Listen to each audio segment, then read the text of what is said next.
If you were driving down my street right then and saw me in my driveway in my Mickey Mouse boxer shorts with blood pouring out of my face and a coat hanger, jeez, you'd look at me and go, man, that dude's had a tough night. I said to myself, or if something said to me, it said, you ain't gonna kill yourself, dude. If you were, you'd be dead. You can't take a drink, you can't take a drug, you're tired of hurting. You ain't got the balls to kill yourself. What are you gonna do? I'm Matt Handy, and you're listening to My Last Relapse. Thank you for coming, Bubba. I really appreciate it. Man, it's like I told you whenever I met you at Plum Creek. Yeah. This is surreal. It is. Because when you called me a couple years ago, you said, well, I'm about to do this, this, and this. I was like, weren't you just in jail for armed robbery? Yeah. Look at you, dude. Yeah. It's impressive. Yeah. But you know what's not surprising? Because you can tell when someone has that bug to help people. Yeah. Yeah. And I saw that in you. And you got your own vision. Yeah. On how to do that. And it's inspiring to watch. Well, thank you. Yeah, I appreciate that. It really is. I'm just enjoying it from the peanut galleries. Yeah. Trust me. Well, you've been a blessing. Thank you. Yeah. Okay, so tell me about you. All right. Recovering alcoholic, drug addict. Okay. I'll give you the short, long story. Come from a family of alcoholics. Okay. Definitely genetic component. Okay. Watched my mother die from it in 82. My father did the most courageous thing ever, which was unheard of to me. I had a hard time believing that the Norton household had alcoholics. Although I watched my mom, I just was in denial and uninformed. Yeah. Her behavior wasn't right, and then she died from it. And then my dad goes to treatment. And my father, he's well-educated, PhD. We lived in the best parts of North Carolina, and there weren't alcoholics in my family. That was somebody else. Yeah. The next thing you know, my dad's in treatment. And I flew down. The treatment centers did something different I wish they did more of today. They had a whole week of family programming, and I learned so much sitting there. I mean, for instance, I was sitting there, and every time my little brother would do something, right, I would just look at him, and he'd sit down. Mm-hmm.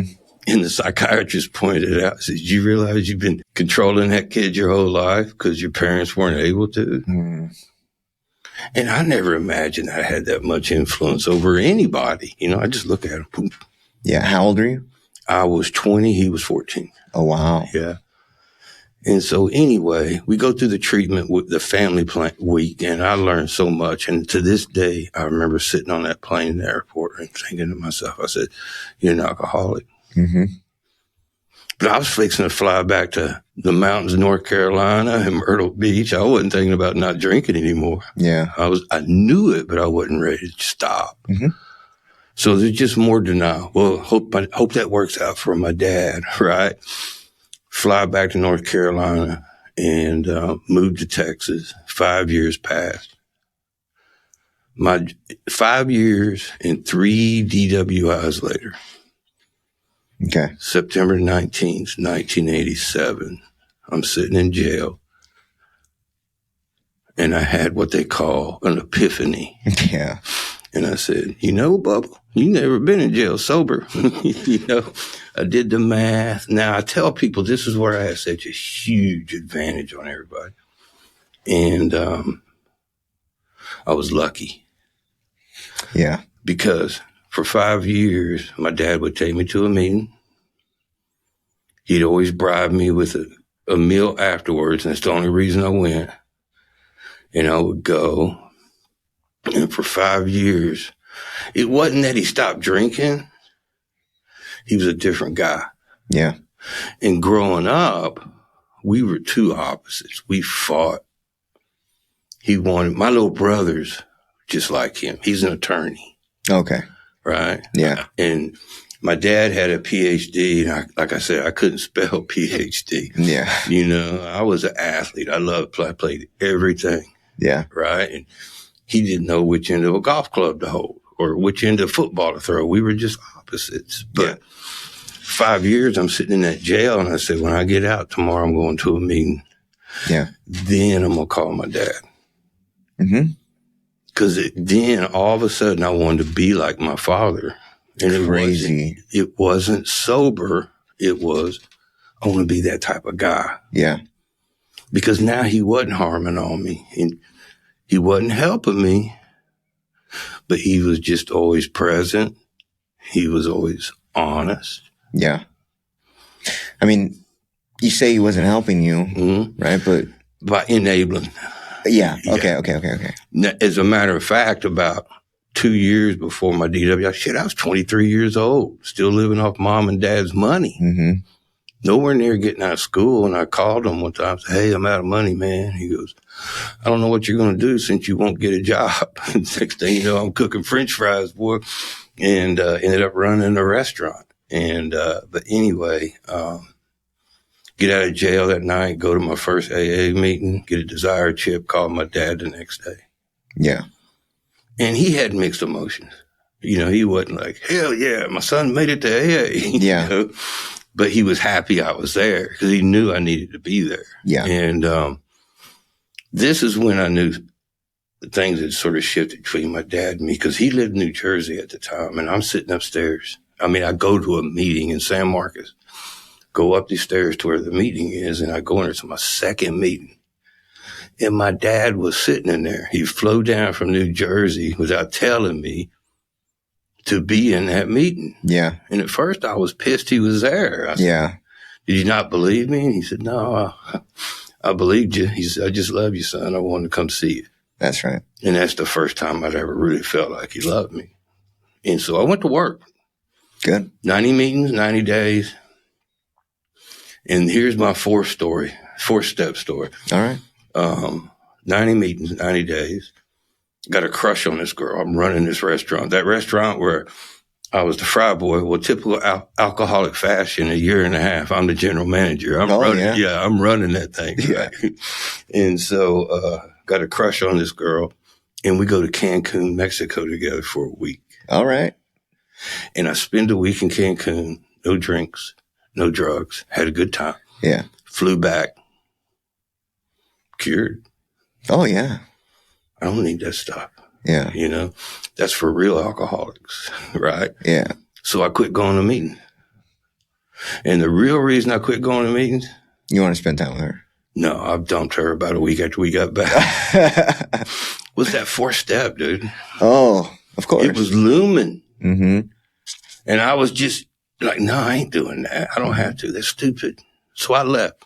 Didn't drink, didn't drug for 2.5 years. Okay.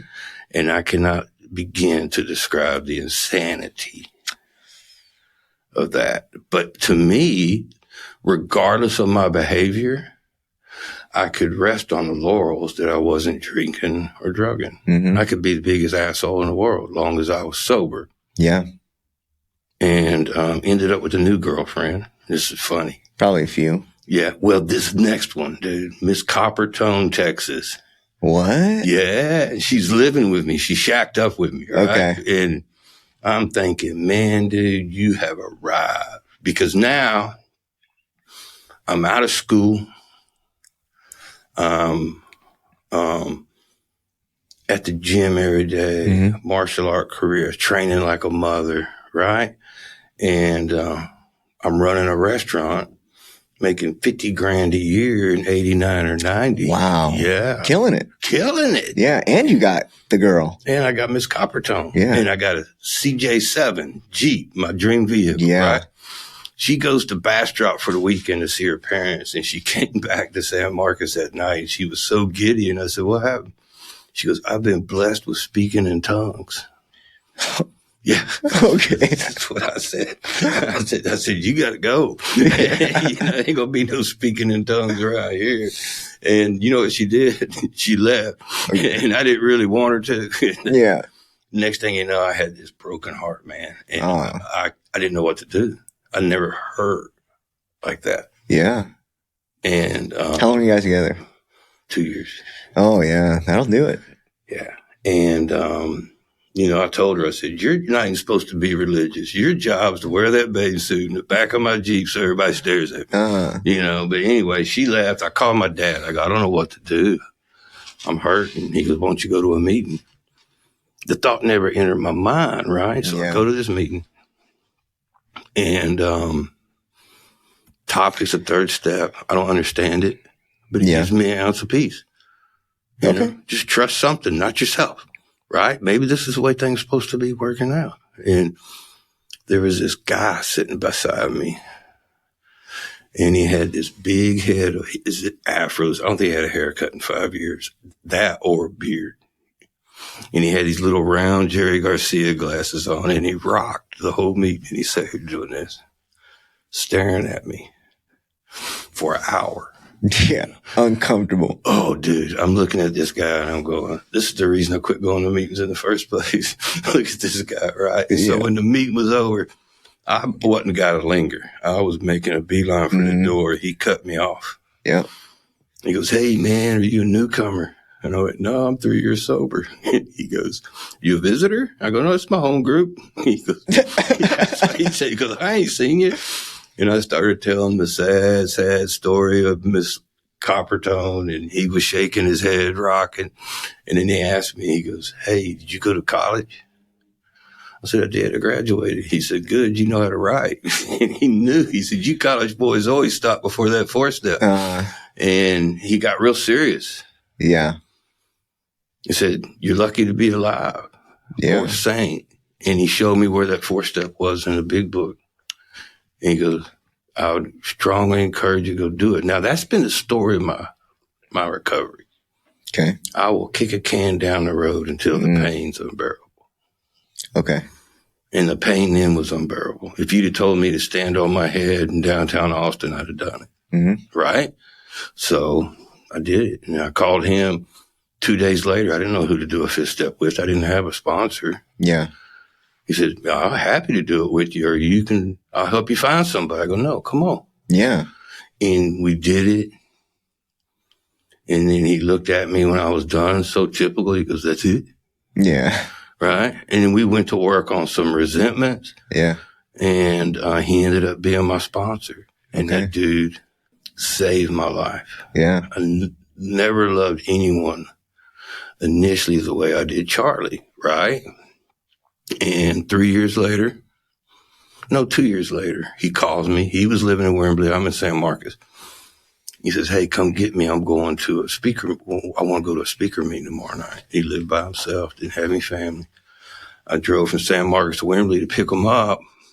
And I'm pull up in a driveway, and there's 2 ambulances, 2 EMTs. No way. Yeah, he just had a heart attack and passed. Wow. Yeah. And I'm sitting in the driveway, staring, looking at all this commotion. And it's just emergency technicians, whatever, going in and out. And finally I go, I better go ask what's going on. And I go in, and literally 1 second you're going to pick up your hero and go to a meeting. Next second, you're identifying a body. Yeah. Because they didn't know who he was. That's Charlie Watkins. Okay, thank you. He called, and we didn't get here in time. Wow. And so when I left, I didn't relapse, but I still count that night as my last relapse, because I got in my Jeep and I said, I'll never get another sponsor.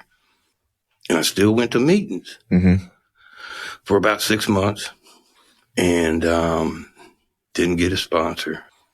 Eventually drifted. Yeah. I was running that restaurant, got tired of doing that. You know what was funny, because this is going to come full circle. I got my degree to go coach. I wanted to coach. I wanted to be a football coach. I was making $50,000 a year. My first teaching offer was $13,500. Oh, yeah. Do the math. Yeah. It's like coaching's out.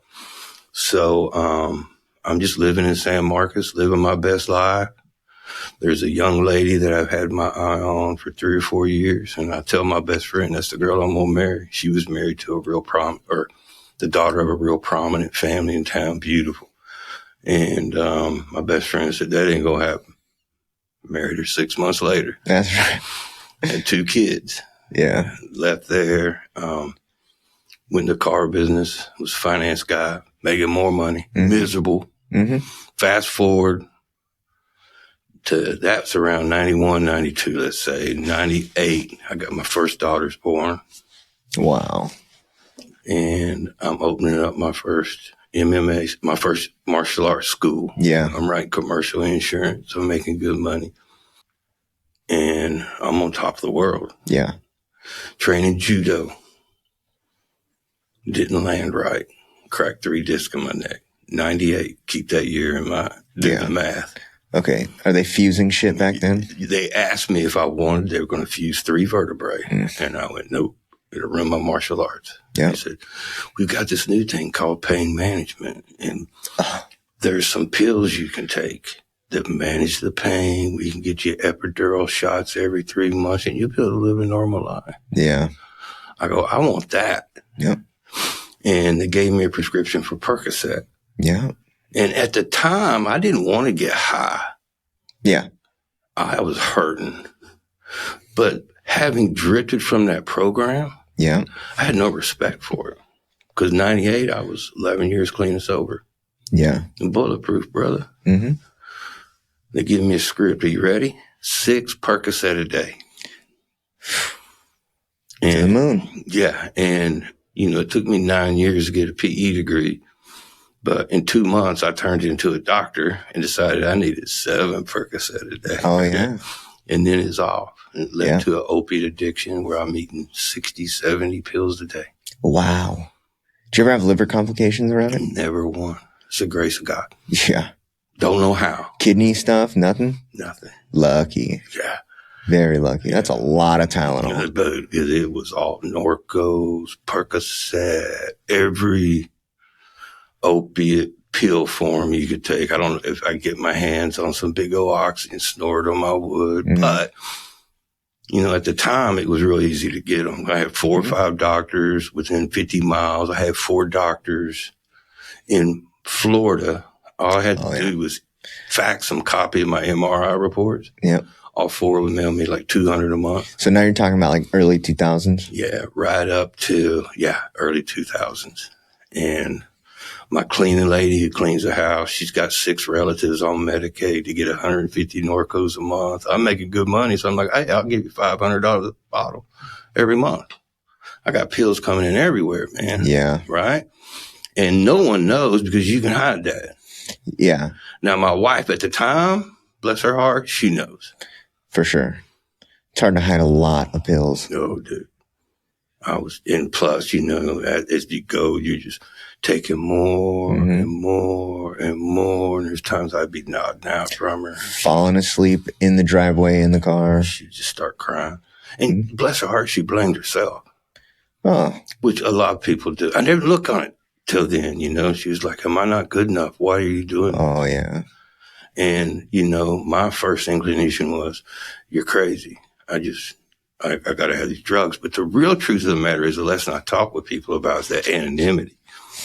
Because prior to that, her father, who was my hero, and I don't blame him for this. I made the decision. He's always taken me and put me up in front of churches. You're a good speaker, boy. You need to be up there talking about how God saved you. Mm-hmm. Then I get hooked on pain pills. And I'm like, I can't tell no one. I'll let the whole world down. Right? Yeah. Because I had broke my anonymity. And that kept me sick. I was too afraid I'll just fix this myself one day. And the one day never came. Yeah. Right? Fast forward to 2009. At the time of 2009, check this out, I had wife, 2 kids, commercial insurance license, 2 MMA gyms. We trained Filipino martial arts, but we were training fighters. Was training soldiers out of Fort Hood. Mm-hmm. Working with pro and college football players, teaching them how to use their hands for pass rushing. One of my training partners was a guy named Randy White that played for the Cowboys he's in the Hall of Fame. So anyway, and then I get arrested. And because I wasn't driving too well, cop pulled me over. I do stupid human tricks, pass him.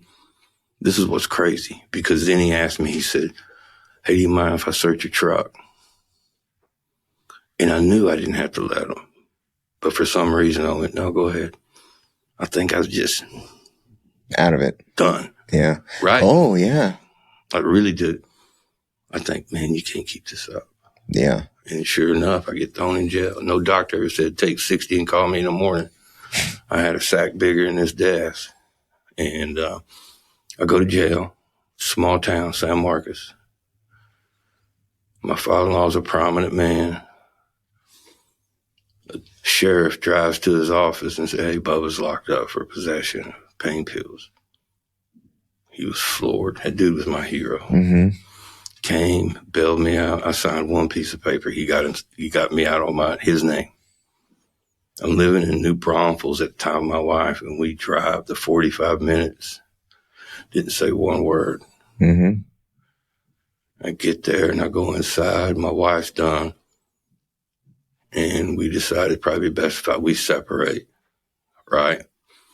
So I'm going back to AA. And dude, your shit hit a wall. Dude. Yeah. And it just started right here, right? Because whenever I went back to those rooms, I had success before. I always knew. Yeah. If I get back in there, I got a chance. Yeah. But we were talking earlier. No one shows up on a winning streak, right? Yeah. For me, it was at arrest. So I'm going to go back and stay sober, but the real reason, and get sober and clean. But the real reason I went back to stay clean and sober was I didn't want to lose my wife. Mm-hmm. I didn't want to lose my kids. Didn't want to lose my insurance license. Oh, yeah. I had 2 gyms. I was working with the 7th cab at Fort Hood. I got to keep that. Yeah. And, you know, you're talking about a strong self-will. In my mind, I'm like, I picked that girl to marry her. I ain't going to lose her. I went and got those contracts. I went and got that insurance license. I'm going to keep it. Yeah. It was me against the world. And I put a year together, clean and sober. Now I was on Suboxone. I don't regret that. Personal choice. Yeah. Because everything else is going on, I don't think I'd have made it. But I was going to 3 meetings a day. Mm-hmm. Taking it as suggested. And a year clean and sober. In 1 week, my divorce is final. Wow. Lose my insurance license. I'm hanging on to a prayer. The colonel from the 7th Cav is trying to make a deal where I can go to Iraq with him and train these policemen personally instead of a train-the-trainer thing at Fort Hood. Mm-hmm. That was going to pay a big chunk of money, and I didn't have a pot to piss in. I mean, before that, I had all kinds, stepped over $1,000. Now I don't have $50 in the bank. Mm-hmm. And it was frightening to me. I didn't know. I didn't know how to live. I had nothing. And I'm hanging on to that Hail Mary. Boom. That falls through. Mm-hmm. So I said, well, you're 2 months late on rent on that one gym. Let's go clean that place out. So I go to clean it out. Get in my truck the next morning to go clean it out just in time to watch a wrecker hook up to my truck. Oh. Yeah. 1 week, all that happened. Wow. Right? And then the kicker was this. You know, as busy as I was, I had 2 beautiful daughters. And everything in my life was always about me. Well, I ain't got time for that. I got to be here. I got to be training this cowboy. I got to be a Fort Hood. I got this class to run. I got this insurance deal. I just wasn't around. Right. But now, all of a sudden, I'm not living at home and I miss those kids. Mm-hmm. And I got a felony arrest. I don't get to see them as much as I want. Wow. Finally, it's my weekend. And I go to pick up my kids, and my oldest daughter said, I don't want to go. I want to stay here with Mom. And I've never hurt like that in my life. And at first, my first inclination was to be upset at the ex.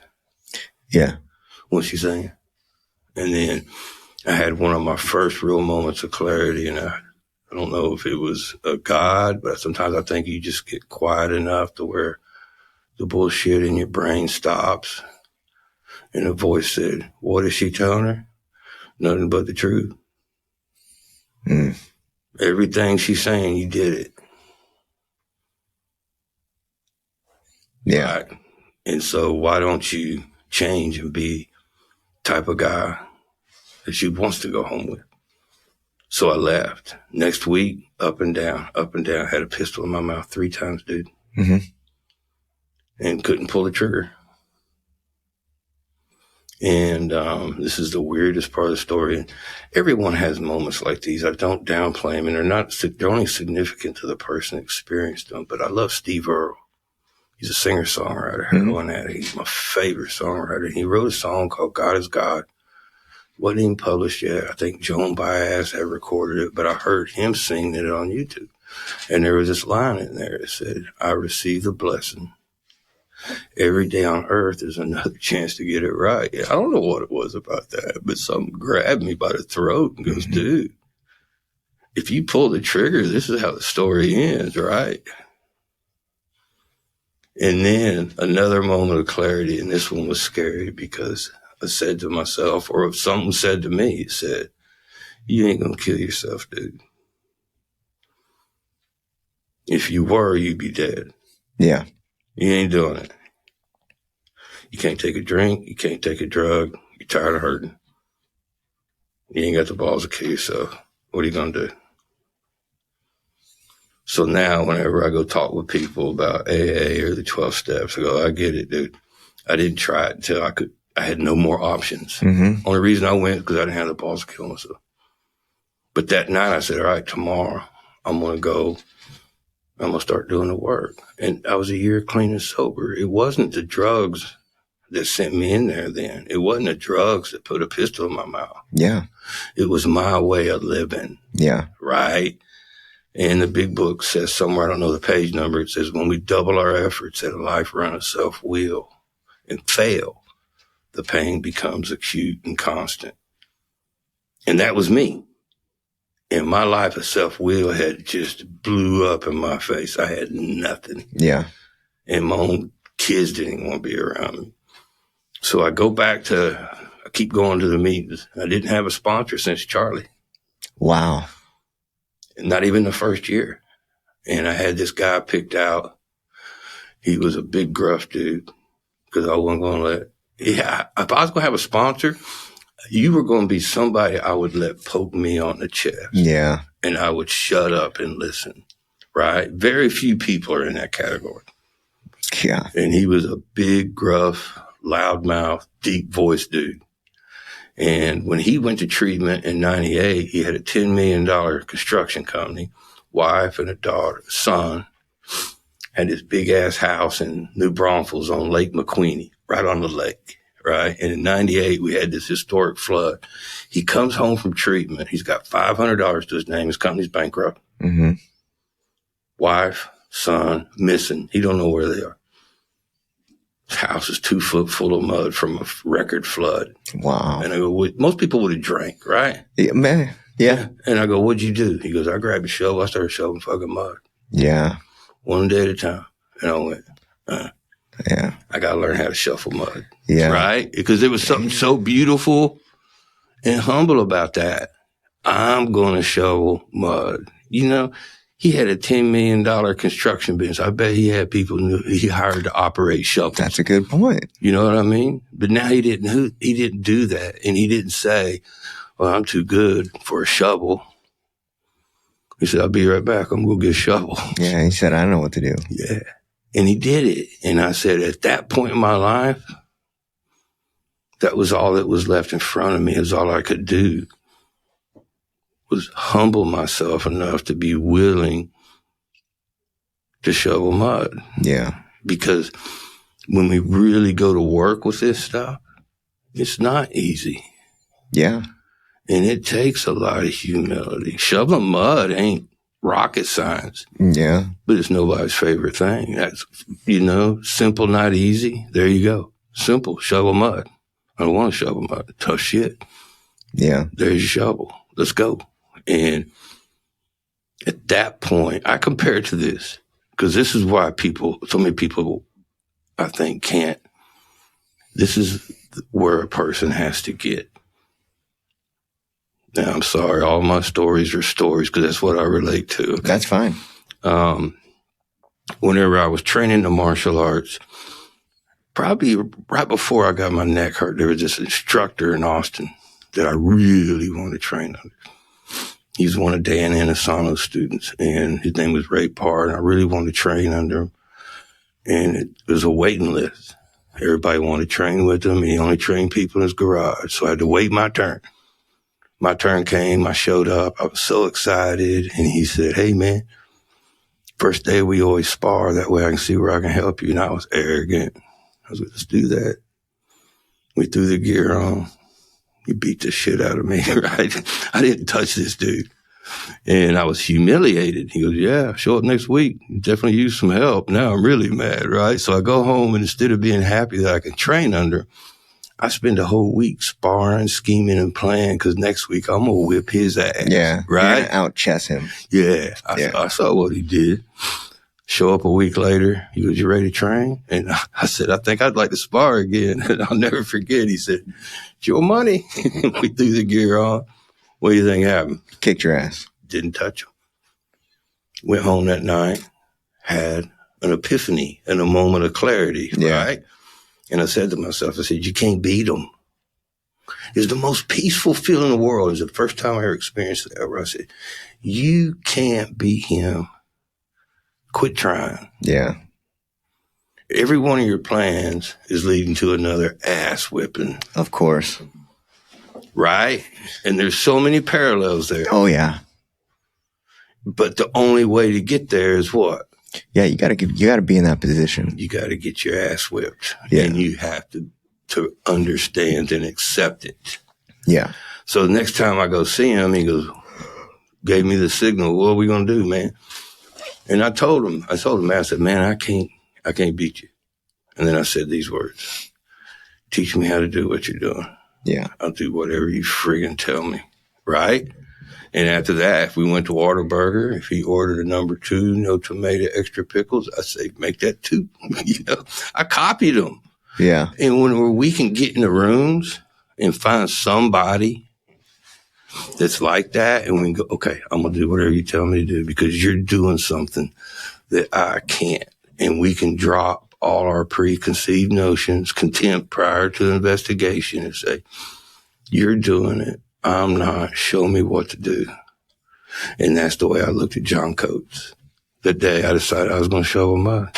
And, that's when the journey started. And he was such a powerful sponsor. I remember, I'll share a couple of lessons that changed my life. Yeah. One, I think it was about 2 years clean and sober. My ex remarried. Someone else. Yeah. And he was worth millions of dollars. Oh, no. Had fucking hair. Good looking dude. My kids are living with him. Oh, no. And I'm living this little. How old are your kids at the time? Junior high. Oh, no. Yeah. Daughters? Two daughters. And it's killing me. And every night or every day I'm with John Coates, I'm whining about it, right? Mm-hmm. And I'm going, well, I don't know, man. I don't know about this guy. And he goes, oh, I know him. He's a good guy. He was like, fucker. And then he was like, man, I sure hope my kids are safe. He goes, I know what neighborhood they live in. They're doing all right. Yeah. He just finally wouldn't give it to me. And then one day he got sick of me whining. And he said this, he asked me, he said, hey, do you think God's taking care of your kids? And I had to answer yes. He goes, he is. He just ain't doing it the way you like it. Yeah. And then he said the words, and I'd heard that third step prayer so many times, but I'd never heard it like this. He said, relieve me of the bondage of self. He goes, why does everything have to be your way? Yeah. Where deep down inside, you have every reason to be grateful. And I wanted to throat punch him. Mm-hmm. But he was right. And it was the first time where I started to really open my mind to, okay, everything doesn't have to work out exactly the way I want it for my world to be okay. And for a lot of people, that wasn't that big of a notion. For me, it was revolutionary. I was so simple-minded. For sure. I was like, wow, he's right. And I just kept moving forward one day at a time. And then I was asked to speak at this IOP that I'd been in as a client. Yeah. And next thing you know, I'm asked once a month to come do it. And then another one and another one. Now check this out. The real reason I was doing it is I was going into jails. And when I came, I wasn't doing it so much to 12-step work. But, I was married into this prominent family, right? And everybody in San Marcos knew who I was. Yeah. And everybody in San Marcos, there was a lot of people that were happy with my downfall. Oh, yeah. Right? And so now I'm making sure everybody knows, oh, no, that's the old Bubba. New Bubba's going in these jails, right? I'm trying to save the world. Oh, yeah. I'm a different guy. Don't look at that old Bubba. Look at this new one, right? People weren't buying it, and I remember complaining to John about it. I said, I just don't think it's taking too much time. I think I'm going to stop it. And he goes, no, you ain't. He said, you're going to go do it. He said, listen, he goes, the day comes. He says, when you can walk in that door for no other reason than the person that's in there waiting on you, he goes, you got a chance of becoming this guy you're trying to convince everybody you already are. Yeah, he called you on your shit. Called me on my shit. And so I kept doing it. And I kept doing it, and I kept doing it. And next thing you know, I'm remarried. I got a little daughter named Molly. Down syndrome. She's my best friend. Yeah. How old is she now? She's 20. Yeah. And we're trying to get, A&M has a program called Aggie Achieve, where she can go to school there and live. Oh, that's so cool. 4 years independent. Then I check this out. Whenever I was dating her mama, every time I go to the house, I would knock on the door. And they knew I was coming up. One time they were waiting for me at my house, right? And I even knocked on the door at my house. And Wendy's like, what the hell are you doing? But I didn't tell anybody. I said, you know why I'm doing that? And they said, why? I said, I'm going to knock on the door because Molly, kids with Down syndrome, they're not any different. They just don't have a filter. Yeah. If you're doing good, they're going to tell you. Yeah. You're screwing up, they're going to tell you. So my test was, if I knock on this door, is Molly going to be happy I'm here? Because she sees how I treat her mom. She sees how I treat her brother. She sees how I treat everybody in this world. Right? And so if I was doing those things, I had to be doing something right. Yeah. Right? And that wasn't about not taking a drink at this point. This is about, I want to be a different type of person. Mm-hmm. I want to be something different because of that day where the pain had become acute and constant, and the big book says in step 12, it says, having had a spiritual awakening as a result of these steps. And I talk about that with a lot of people. I go, what's an awakening? What's an experience? I think they're two separate things. Yeah. What do you think? What do I think the awakening is? Mm-hmm. So I had a spiritual awakening, mm-hmm. and it was literally like waking up from a dream. Yeah. Right. And my spiritual awakening happened way after I got sober. Mm-hmm. Right. And it was like, I came to really like everything kind of snapped into perspective. And I was like, what it was I'm exactly where I'm supposed to be. Mm-hmm. Right. And when I realized that, it was like everything else fell away. Yeah. For me, John Coates again, I really struggled with that third step. I went through a period of time where I just said, I ain't going to believe in a God. I just couldn't. Yeah.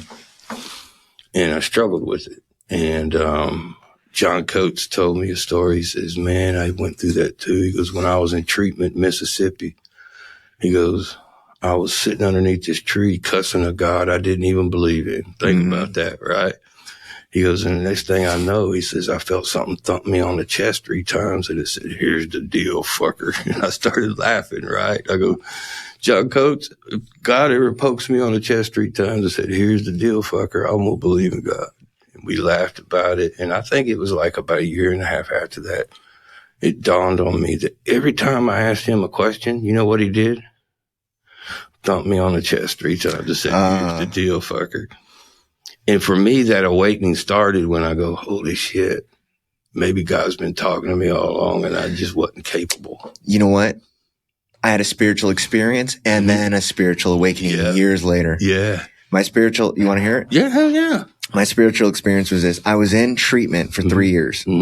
And the treatment center that I was at made a deal with me. They're like, we don't do that. But if I don't find a place to go, I'm going to prison for the rest of my life. So they made a deal with me. They said, we will take you in, but you're going to have to figure some shit out with us. Like, you're going to have to help us. Okay. So I'm not a Christian, but I was raised in a Christian home. I was raised Mormon. And so I was the supervisor of a fire mitigation team. So we'd go out, cut fire line all day and then come back and do Bible study. And I had to lead the Bible study. And I'm telling these dudes, I'm up there leading Bible study, like teaching out of the Bible. Right. And, but the important part was all these, there was 50 something dudes up at this camp. It was like a Jesus camp, right? Beans and rice and Jesus Christ. Yeah. And they're rotating, right? You go up there for 45 days. Everybody rotates out after 45 days or whatever. It's like, but it's staggered. So people are in and out. 2 people come up, 2 people leave, 5 people come up, 1 person leaves, 7 people come up, nobody leaves. It's like just this constant circus. It's a circus too. And there's this one group and these 3 dudes are in this group and I tell the lesson or whatever and people are talking and this guy goes, this is what happened. This is what happened. This is what I did. This was the outcome. And this is how God worked in my life. And everything that he said was exactly the same as this story that I had. The only difference was he said, this is how God worked in my life. And I never thought about it. Wow. And I said, maybe there is a God that knows me and has, like, that's all it was maybe, and everything changed. Boom. Right there, everything changed. The contempt was gone. No, our stories are the same. Because whenever he poked me on the chest and did that, I went, holy shit. Maybe God's been talking to you all along. And that's all it takes is maybe. Maybe. And the mind shift, it's crazy.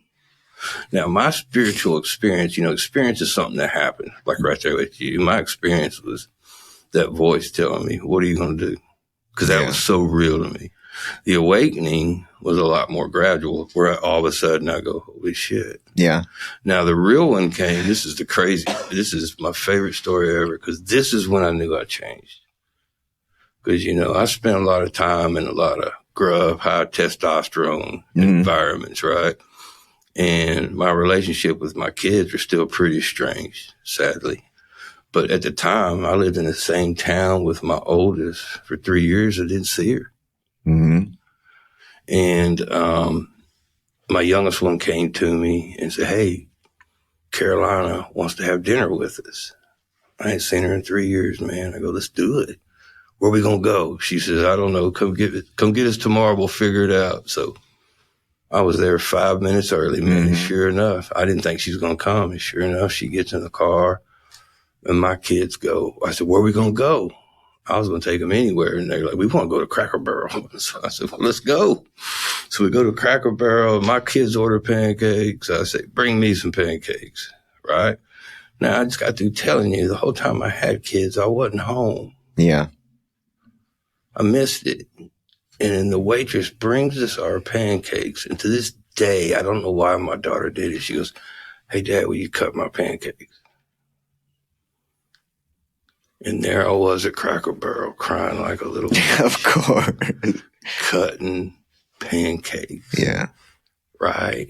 Think about that. No, for sure. And that's when it's dawned on me.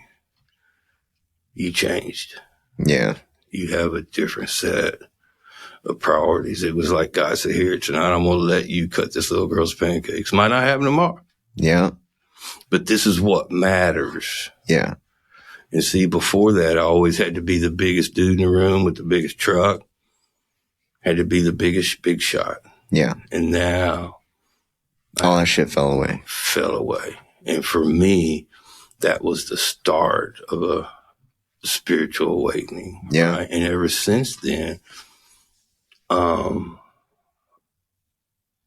every waking moment is about becoming better spiritually. Yeah. It really is. And I fail a lot, but I don't fail every morning, starting with a promise. You know, when I review my day at the end of the day, I think it was Marcus. I love the Stoics. Oh, yeah. I love them. Yeah. I'm into Seneca right now. Yeah. I read Meditations once a day, you know, just read it. Seneca letters is good. I mean, I read all of them. But I think it was Marcus Aurelius. He said, you know, or Seneca wrote about this too. Yeah, they don't write about stoicism. Yeah. But they said, okay, so whenever I go to bed at night, instead of reviewing my day like it does on 86, I close my eyes and I act like tonight's the night I'm going to die. Once these eyes shut, tomorrow, I ain't waking up. This is it. Last day, right? Then I go through my day. How did you spend your last day on earth? That's rough. Are you pissed off at the wife? Or are you honking at somebody in traffic? Yeah. Because think about that. Nobody knows when that last day's coming, brother. Right? Yeah. And you literally review your day and go, and today ended up being that day and I wasted it doing what? Yeah, you put that lens on it, it puts it in a whole different level of perspective. If you can be honest with yourself. And then the next morning I wake up, I got goals, right? Yeah. Okay, I'm going to do this. And then yesterday I wasted. Not to say I still don't get caught up in it because I'm an emotional creature. You know, sometimes things happen and I act before I think. But every day is another chance to get it right and be a little bit better. And every day, that's how my day ends and how my day starts. One motivating factor. Charlie, the one that died, I didn't know it, but he had a terminal heart condition. He was going to die. And he just didn't tell you? No. And, but he used to always say, and it didn't make sense till years later, he goes, most precious gift you can give somebody is your time. Oh, yeah. And I go, yeah, Charlie, cool. Didn't know. And then John Coates, he passed away 2 years ago, prostate cancer. Wow. He knew he was terminal. Now, both of these men knew we're all terminal. Yeah. We all got expiration dates. We all got it. But these two dudes knew it, right? They're like, okay, I got this much time left. It's like that song, Live Like You Were Dying. Yeah. But you know what they chose to do with their time? Spend it with giving to other people. Yeah. They said, okay, I got 4 days left. I'm going to give Bubba one. Yeah. I don't take that shit lightly. Yeah. Because one day, I hope I see him again, and I want to be able to ask him how to do. Yeah. Right? Yeah. Now, when we work with people, I think we were talking about this earlier. I think I can't speak for women, but I imagine it's the same. But I know it's men, the type of men. I do the same thing. I can't speak from a woman's experience, but there's one thing we're all missing, and you have found it. I have found it, and we help people find it. They got a chance, and that's an ounce of purpose. Yeah. We're all lost, aimless. And once we can find an ounce of purpose and an ounce of direction, we're off. Yeah. And my purpose and direction stems from the time those two people gave me. Damn, that's fucking powerful. I don't want to waste it. Yeah. Every reason that I tell myself to get out of bed and go to work today ain't got shit to do with me. Matt, every morning I wake up, ask me when's the last time I woke up outside. When? Never. Yeah. Look at me. If I missed a meal, yeah. No. All my needs are being met. Yeah. Now, there was a time it had to be met in a 6,000 square foot house. Yeah. New truck. Now, Man, I wake up every morning. I go, shit, you got everything God's provided. Man. Now, let's go make Charlie and John proud. And when I hit that door, and I'm not worried about me no more. Yeah. In my life, it's magical. It ain't perfect. I don't think about drinking and drugging. Yeah. And it's nothing that I resist. Yeah. I don't have to. Right? And the stuff that I do is just, I really believe in my heart. It's what my creator wants me to do. And as long as I'm doing that, I'm good. And I love what I do, man. This is how another reason why I know God might be working, I say that sarcastically, working in my life. In 2020, I was selling RVs, miserable. Sold my MMA gym. Got tired of getting hit in the mouth for a living. I can understand that. Yeah, I'm like, you ain't getting no younger. And started to sell RVs, not because I didn't really care about RVs. It's just a paycheck. Yeah. Right? And I got to be decent at it. I could pay my bills. But it also gave me time. The way the schedule was to continue my ministry at night, going to the jails. That was important to me in the IOPs. Right? Whatever I go do. When I work for myself, I could carve it around schedule. Yeah. Here's a job. These are the hours. I can still go do that. So I'm still doing it. I'm remarried. And here's a story I want to tell you. I've only told 2 other people. When I was dating my current wife, we both love songwriters. And I sent her Steve Earle singing that song, God is God.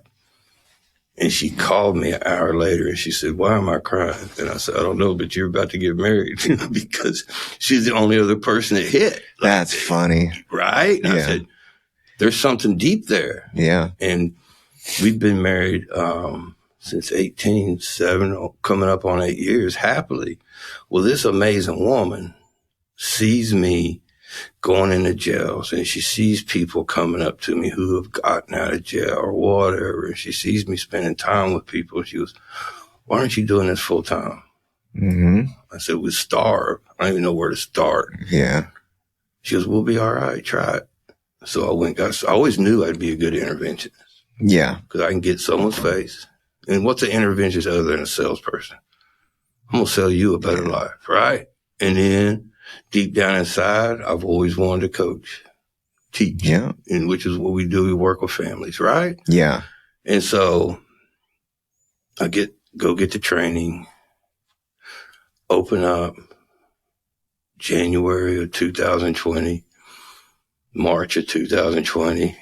Damn, I met you like really soon after that. It was COVID hit, dude. And so I was pissed. I go back to selling RVs, right? Meanwhile, this lady, Andrea Rodriguez, who was a coach at Windmill Wellness Ranch in Spring Branch, she asked me to come speak at Windmill. Yeah. I go speak at Windmill. And as soon as I'm done, 3 people ask me to sponsor them. Yeah. So I go back and start sponsoring people. And then that led to me running a group. And then eventually, here's what was funny, was one time, Big Book Brian Bumpus, who's a guy I want you to meet. He's a character. He helps a lot of people. Had me sponsoring 7 dudes out there. And it was too much. Yeah. Said, here's what we're going to do, man. You're going to get me a room. I'm going to put all 7 of them in a room at one time, and it's going to be like a meeting with a lot of crosstalk, right? So we started doing that, and other people started showing up, hey, can we sit in? Can we sit in? And it just grew. Yeah. And then one day I get called on the carpet at Windmill because people are putting on their exit survey. What was your most impactful part? And he goes, Bubba and Bubba's meeting. And they were going, who's Bubba and what's this meeting? And so, but here's when you talk about how God works. Because then I was able to tell them, hey, I'm also an interventionist and I do this, this, and this. Yeah. And I wasn't selling anything. Whereas if had I gone cold calling, it never worked. it would have never worked. But now I'm not selling anything. They're like, oh yeah, we could use you. Mm-hmm. And then boom, next thing you know, I'm helping a guy run a transport business, and I'm out there at Plum Creek, and I go, hey, I can help you start an H&I program. Mm-hmm. 3 months later, they go, why don't you start meetings out here?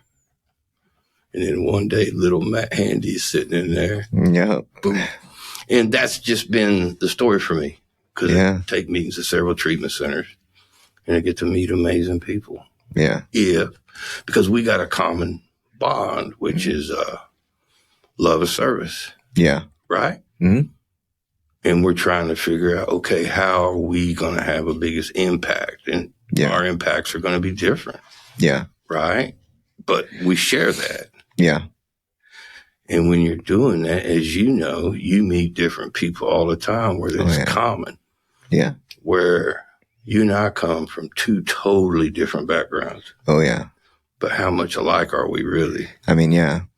It's, you know what I tell people all the time about addiction is that you can plug in whatever variables you want. Mm-hmm. We all got the same story. Mm-hmm. You grew up, maybe something fucked up happened or it didn't, but you fucked your life up until it got bad enough to fix it. And you fixed it and shit got better. Yeah.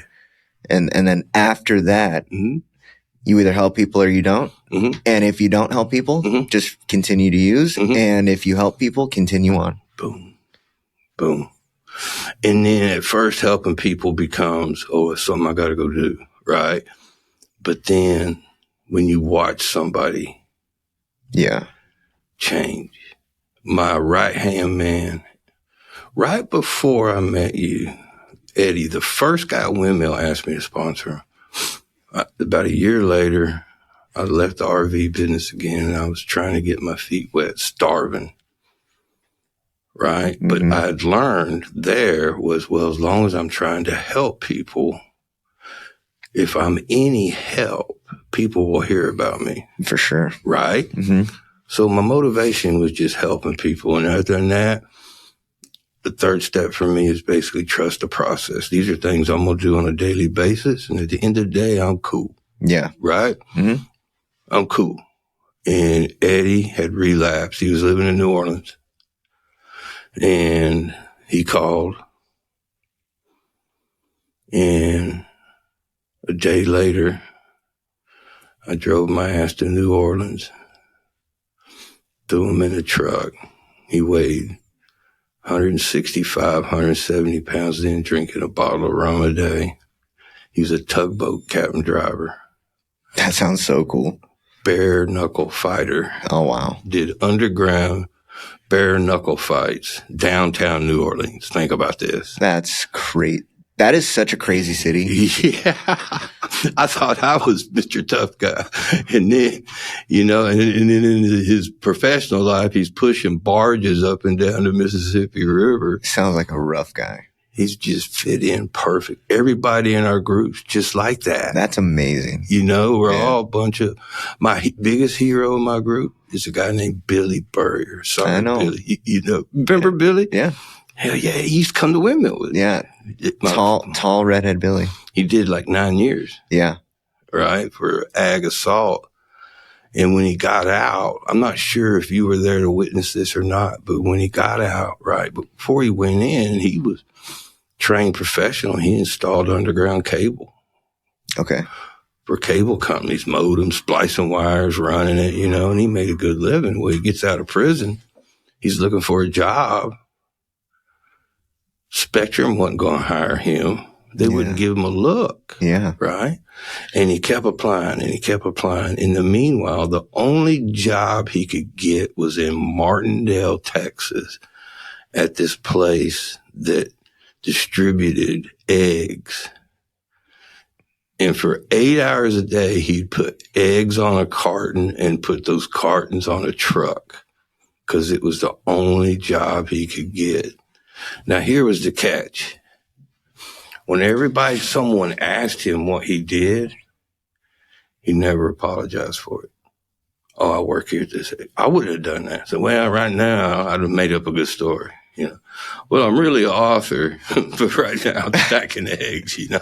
And Billy wasn't. He was like, no, right now I'm stacking eggs. And then I was sponsoring him. Mm-hmm. And then a job opportunity would come up and go apply. And every time he never could get past the interview process. He never could get an interview because of that conviction. And so when it was all said and done, I go, what are you going to do, Billy? After he couldn't get a job. And he said this, he goes, I'm going to keep stacking the eggs. I'm going to keep trusting God. And for the last 2 years, he's been working for Google. What? Yep. Finally came true.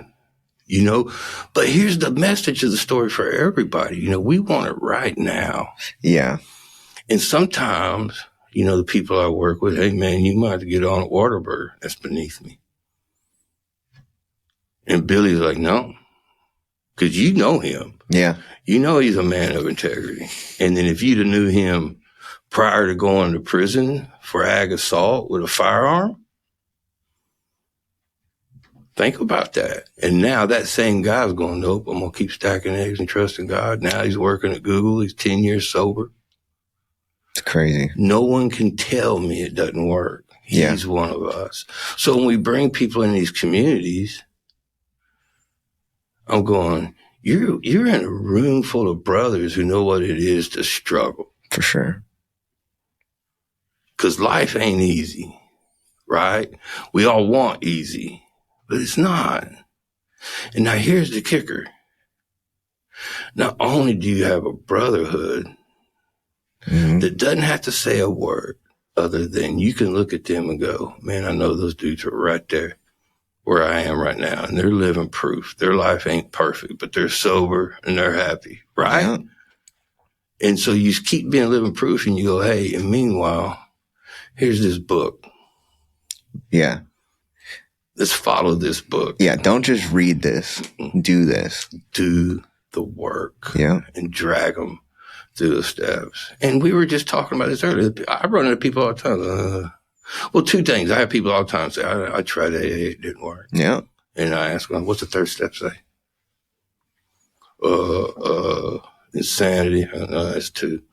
You know, and they can't tell you. And I said, okay, can we agree on this? If you can't tell me what the step says, you probably didn't try it. And then I asked them the $1 million question, how many people did you sponsor? Well, I never got that far. Wait a second.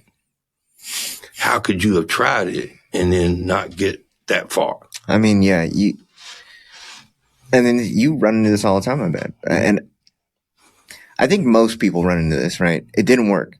Okay. How do you know it didn't work? People who know it didn't work. But if you didn't participate in everything, that's why, like right here, it's a multiple pathway approach. Absolutely. We hear it all day. Like, oh, I don't do that. It didn't work. Like, yeah, it didn't work. Like, you're here. We know. Yeah. Right? It didn't work. But you didn't work it either. Yeah. Right? This isn't the book's fault. You know, it's drugs, right? Everybody calls it drug abuse. And I realized recently, like, I wasn't abusing drugs. I was abusing myself. Like, you can't, like, can you abuse a hammer? I guess. I mean, it'd be real hard. Right? Like, not really. No. Yeah. You can't abuse a hammer. No, because that's what this is designed to do. Dude. Yeah. You can't abuse drugs. I'm pretty convinced of this. Like, you can't abuse drugs. Like, and it is up to the operator to dictate the outcomes. Right? You can build a house with a hammer. You can beat somebody's head in with it. Right? So here's a tool. Yeah. Do what you want. That's why it's like, oh, AA didn't work for you. No.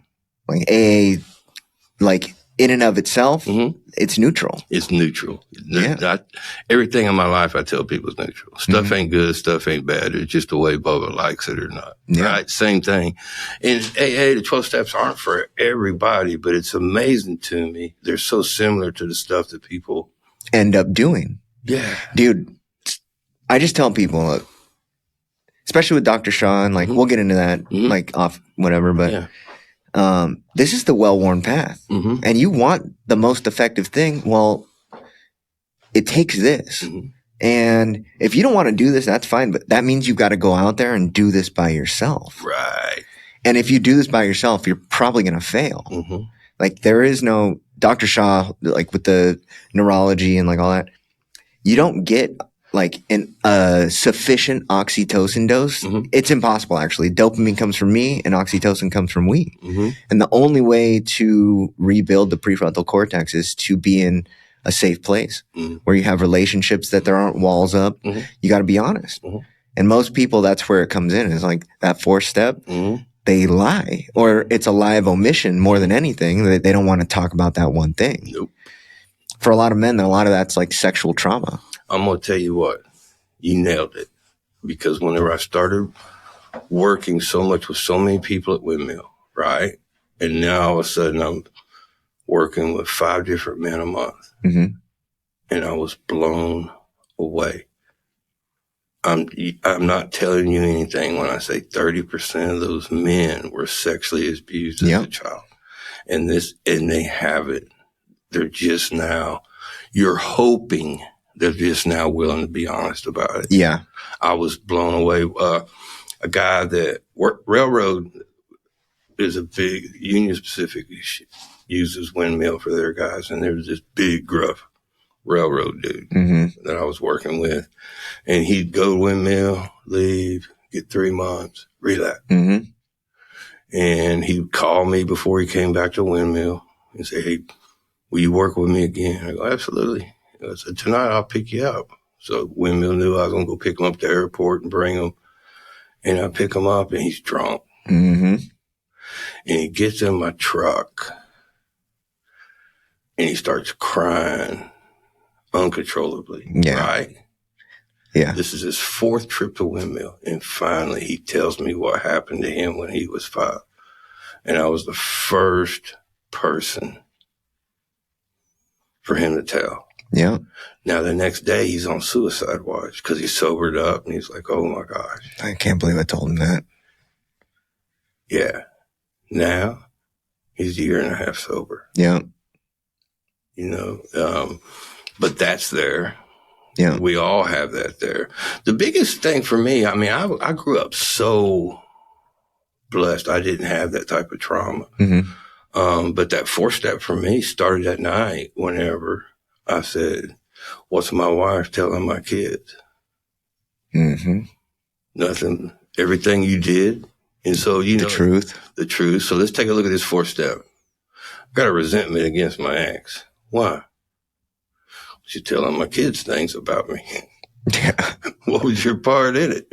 Well, I did everything. Fucking one of them. You know what I mean? And if we can get beat down to that point where we can go, okay, drugs and alcohol aren't my problem. Here's the problem. Yeah. And when I do this, people respond like this. Or people hurt. And then I get hurt. Right? And if we're going to change, that's what has to change. Yeah. Right? And until I look at the steps like this, 1, 2, 3, I have to find something or somebody I trust more than myself. I have to say, I trust this way more than I do my way. Right? Yeah. I trust it. I'm just starting. 4 through 9, we take a look because I'm a believer. I was raised Christian. I believe in God, but I'm more open. I believe a lot of these religions are the same. Just my thought. I boil it down far enough. Yeah, I studied everything, and I steal. I borrow this. I like that. Hey. I call it spiritual Jeet Kune Do. But anyway, steps 4 through 9, our whole life, trauma, anger, selfishness, fear, whatever. We have done nothing but place obstacles between us and grace. Okay. Right? I can't talk to God because this happened. Or I don't want to talk to God because he made me mad, didn't give me what I want, or whatever it is. Or resentment towards somebody else blocks us. Oh, yeah. Right? Dude, that is, That's the book says it, right? Yeah. But steps 4 through 9, what do? We remove those obstacles. Yeah. 4, we write them down. 5, we tell somebody.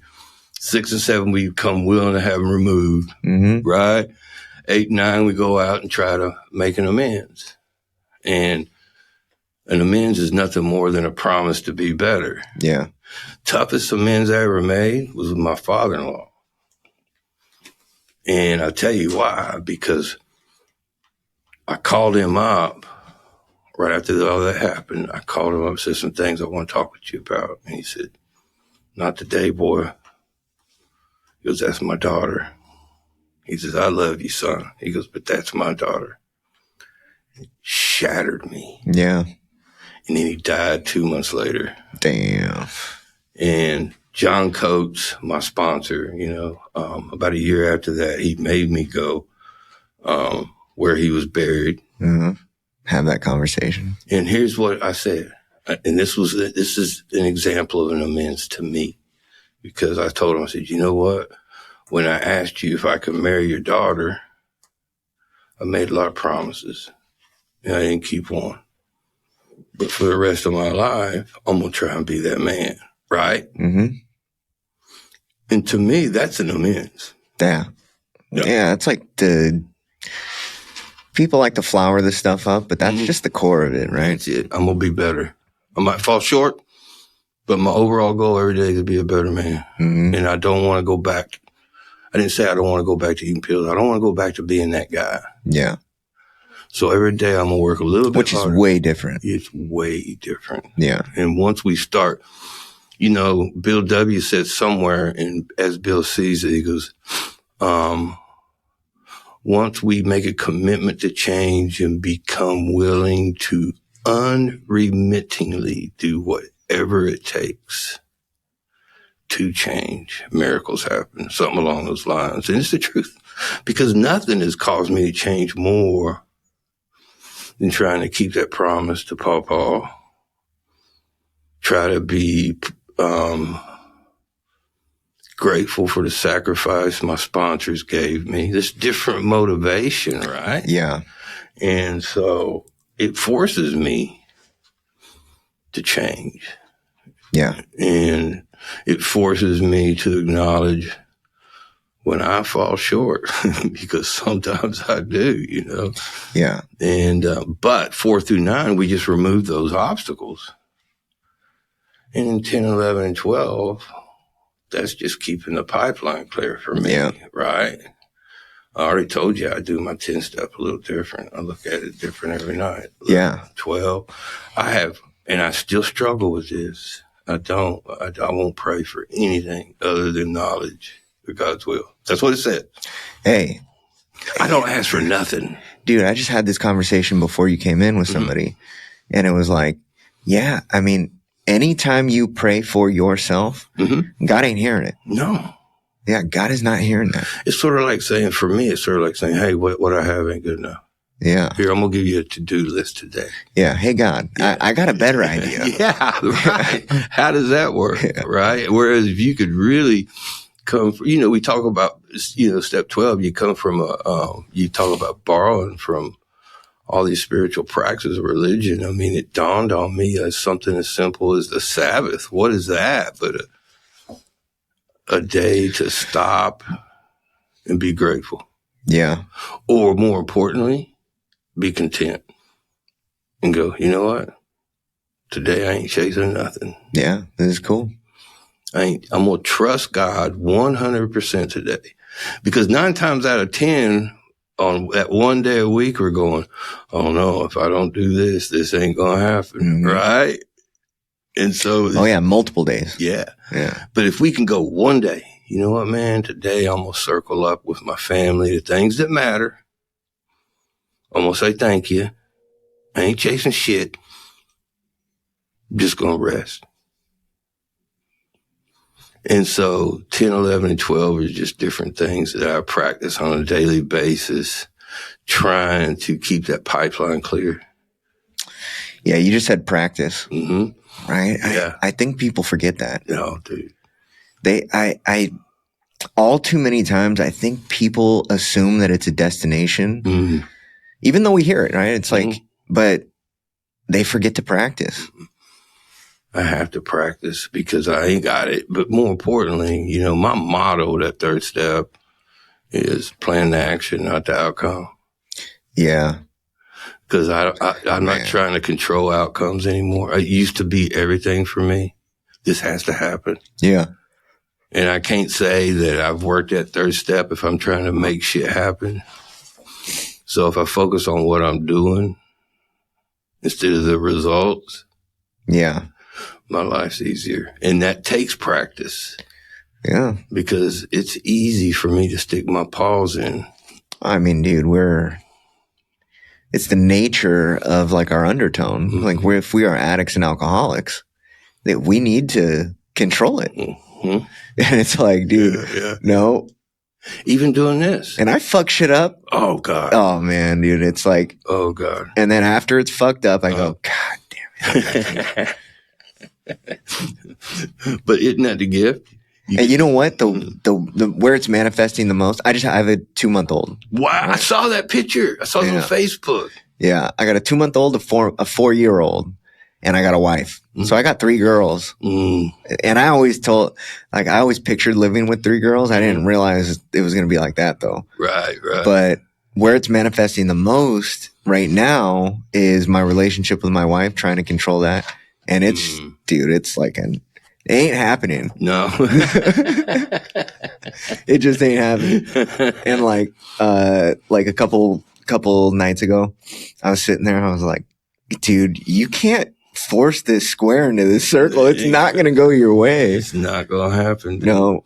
But we got short memories. Dude, yeah. But the gift of it now is every once in a while we can catch ourselves hammering that square and go, what are you doing? Yeah. Stop.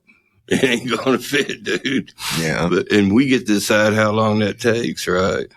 Man, you had 2 girls. Mm-hmm. Do you remember like your 4-year-old telling you what to do? Oh, gosh.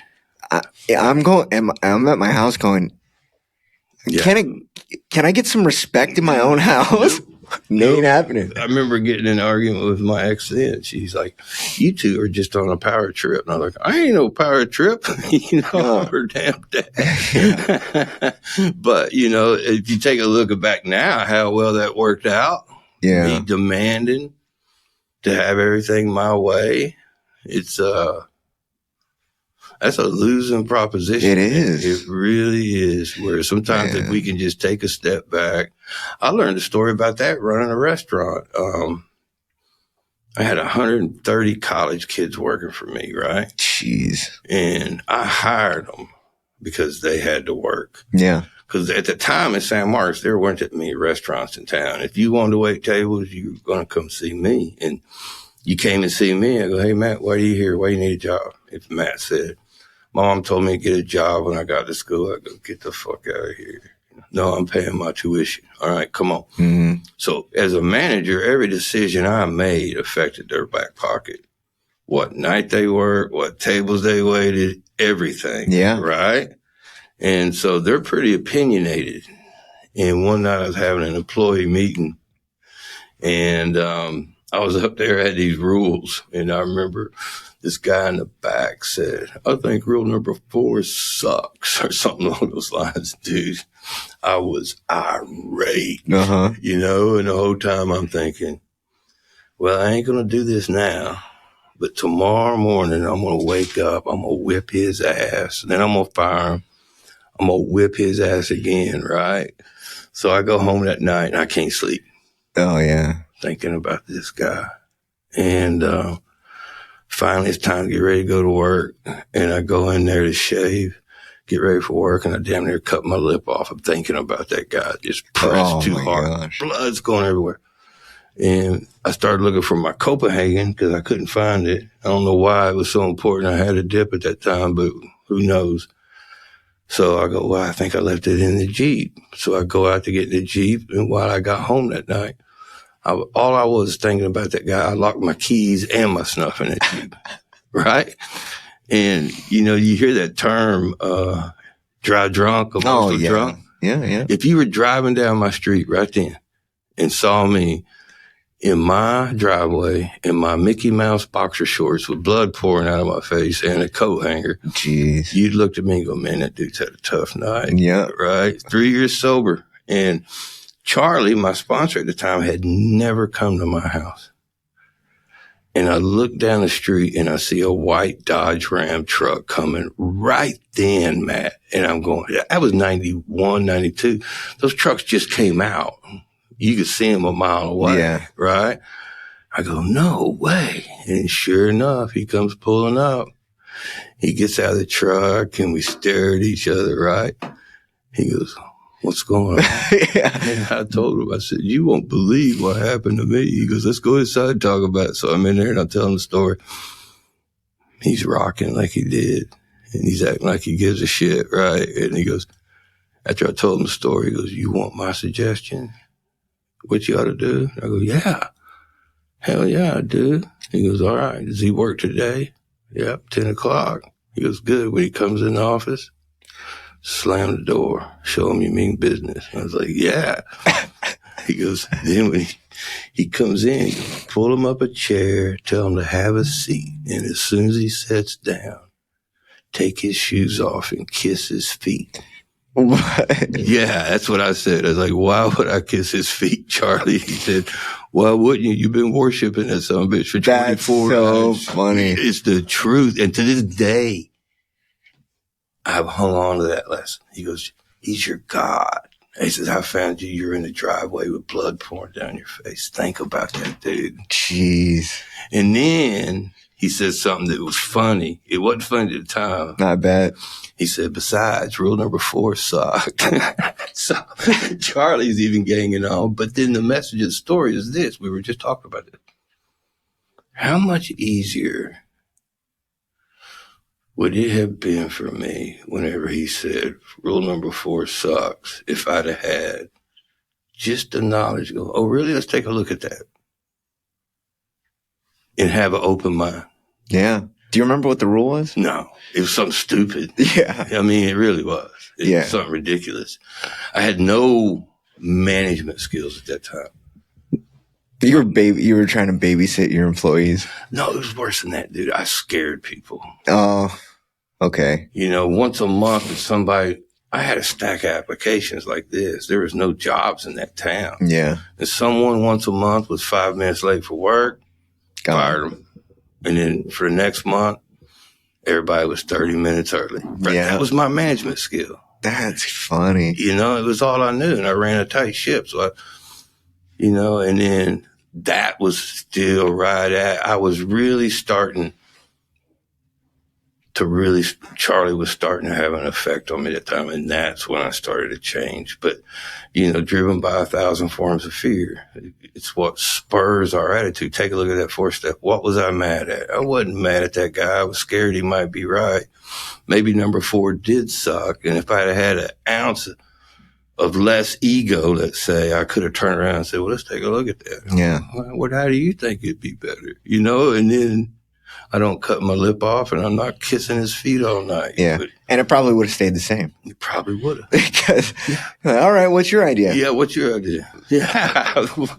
But, me asking somebody else their thoughts, oh, yeah, it wasn't in the equation, dude. Yeah. But with a little time in the program, right? Or, I hate saying, a little time of getting wiser, we'll say, program or not. You know what I think it is you start removing yourself from the equation. Yeah. Because then it's like, in my experience, I got all this shit going on, right? Mm-hmm. And we did that thing today. Mm-hmm. You know how many words I said in that whole thing? Mm-hmm. And in my head, I'm like, this was all my idea. Mm-hmm. And now everybody else is talking. Mm-hmm. And then I thought that and I was like, fuck, at least if they fuck up, it's not my fault. There you go. I've removed myself from the equation, right? Yeah, but it's just it's less of me and more of, it's the dissolving of self into the we, right? That's it. And that's why I'm going to get you one of those coins, because that coin says we. First word, first step, what does it say? Yeah, we. And that's the name. That's just the community we're trying to build. I mean, everybody out there is a part of that. And not one part is more important than the other. And it's the first real lesson in humility for us, I think, whenever we choose to become a part of that, because we immediately have to become right-sized. Yeah. We have to say, I need these people. And then immediately turn around and understand they need me too. Yeah. It's 50-50. Yeah. And once we understand that, I'm needed. Wait a minute. Watch this. Mm-hmm. So I've been divorced, right? And somebody gave me the best advice. First of all, we're sitting in a cell anyway. And you know how those conversations go. These are like we're solving the world's problems 10 at a time. Yeah. But he goes, look, I was like, I'm never getting married again. He's like, just listen. And he's like this older black dude. He was like, look, you know why that failed? I was like, I'm sure you're going to tell me. Yeah, right? yeah. He's like, cause we'd just talked about like, 50-50 and all this stuff. He's like, you think it's a 50-50 thing, but it's 100 and 100. You got to give it 100. She's got to give 100. There is no give and take. It's you give 100 and whether she does or not, you got to do your part. Love that. Yeah. Cause that's all you can control. And I was 19 when he told me this. Wow. And I think about it all the time. You got to give it 100. She's got to give it 100 and this is never going to work. Yeah. And stay out of stay out of her. You control your 100, right? That's like, is your wife in recovery? No. Mine is, right? And it's like one of the lessons that we had to learn how to navigate. That's hard. Like we didn't get told this, but we came to this conclusion was, I got to stay out of your recovery. You got to do you and I got to do me. Wow. That would be, that would be difficult. Yeah. I am blessed because my wife knows me well enough where if she sees me, she'll know. Oh, yeah. She'll ask me, when's the last time you were at a meeting? Yeah. And she's not talking about one of the meetings I run. She goes, no, when did you go sit down, not raise your hand? Because I get that way. She knows me that well. I don't know that I could have found a more supportive, perfect partner. I mean, I cannot doubt that there is something more powerful than me going on in my life just for the things. If I take a step back and I go, look at the woman you're living with. That's not by accident because she had more faith in me than I did. That's where, And we got proof that when we are in control of shit, we fuck shit up. Go look at my first one. Yeah. And that was me trying to control everything. And this one right here is like, I wouldn't be doing what I'm doing. Yeah. I wouldn't. And, and then more importantly, someone that, whose opinion matters. Dude, my wife and I were living under that bridge together. Wow. Yeah. That's a cool story. Yeah.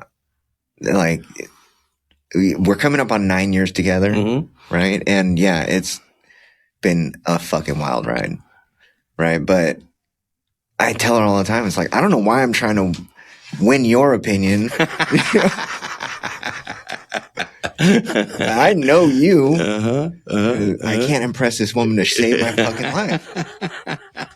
It's the hardest fucking thing. Because she'll be like, yeah, you were supposed to do that. Yeah. Yeah. What do you mean? No, there's just my wife. Just sitting here, I had to stop and think about that, man. If it wouldn't have been, I don't know. I think that's the key. She has more belief in me than I believe in myself. Yeah, my wife says that that's how it's supposed to be. We're supposed to love them more than they love us, and they're supposed to believe in us more than we believe in ourselves. Wow. Well, somehow I ended up with that. Yeah. And then Molly was just a big ass bonus, man, because she keeps me honest. Yeah. Yeah. There's a lot of misconceptions around that. When I was growing up, this is the 90s, and I had a lot of I don't know what it was. But I ended up having a disabled daughter though. But you can ask my parents. I would make friends with kids that were disabled all the time. I learned sign language to talk to this kid one time. Right. Yeah. We all got, I think people. And they call them disabled. It's like, dude. No. Molly ain't disabled, dude. Yeah. She's smarter than me. I mean, it's so many different ways. I'm jealous of her. You know what my wife says is that they were blessed with that because they were good up there before they came here.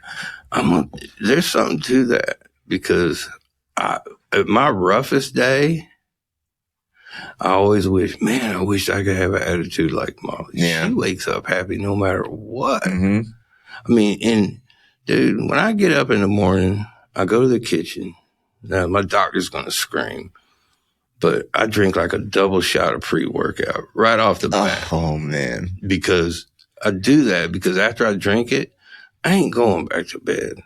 For sure. And then I'm going to go do some prayer and meditation before it really How are you meditate? Yeah, I was going to say. It takes about 10 minutes, dude. And then I'm at the gym. Okay. And then I'll come back and journal and do some meditation. But if I don't drink that pre-workout, and it's got to stop, okay? Yeah. Yeah, it's got to stop. I can't do it. Oh, dude. I can't, because I'm so sensitive to caffeine. Mm. Like, if I do it, it fucks my day up. Oh, dude. I wish there's going to have to be some changes. But I tell that story because every morning I walk right by Molly's door and she's like, "Good morning. Guess what happened?" She's wanting to have a conversation. Yeah. And you're like, hold on. Hold on. I can't.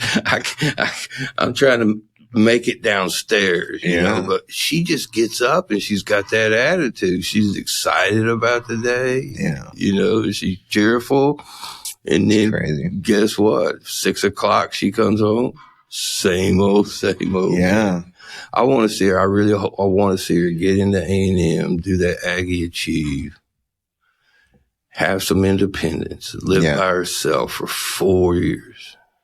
And then, you know, my wife's done such an amazing job with her. I mean, she didn't put her in all the special needs classes. Remember, she had her in regular classes and, as many as possible. But like right now, she's a teacher's assistant. That's cool. She's going to work. She's going to have, you know, not just drug addicts need purpose. Yeah. Everybody needs purpose. Yes. I mean, because I know people that aren't drug addicts that don't. I interviewed a lady. It was a 5-hour interview. Wow. She sent her son to a boarding school for device addiction. Right. But yeah. That's a tough one, dude. Dude, I mean, he's been there but you know what? He wrote me a letter that she read to me before we like really got into it. This kid sounded like he's 13 and he's quoting like classical literature to me and like telling me about like honest decisions in life based around like, the things that you're interfacing with. I was like, how old is this kid? Yeah. You know what I mean? But I don't even remember where I was going, but oh, that's right. Most people take the dumbest shit for granted. I really don't remember where I was going. I thought I did. But the truth is, it made me think whenever you were saying that is that so many younger kids, they're exposed to so much more than what we were. Dude. Yeah. At the palm of their hands. Yeah. We've deteriorated our ability to communicate with each other. Oh. You know what she said? She said this. She was like, in a day and age where she was like, would you just let a foreigner knock on your door, come sit on your couch, eat your food, look over your shoulder and watch everything that you're doing? No. Well, in a day and age when we're shutting out our neighbors like more and more every day, that's exactly what we're doing. Absolutely. And letting everybody else into our house. Everybody else knows everything. That's crazy. But it's just the wealth of information. That's another part of it, right? Is like, that's where I was going with this. Is that, you know, there's this generation of kids that's coming up, the alpha generation. They are making decisions. First of all, my generation is their parents. And so I know my generation, we're fucked up. Like, we're not. I'm scared we're about to take over this country, like take control of the country. Right. And next, I think we're going to have a blue-haired president next. Probably. You know? Yeah, it's good. But this generation of kids, they're 3 to 12, like 3 years old to 12 years old.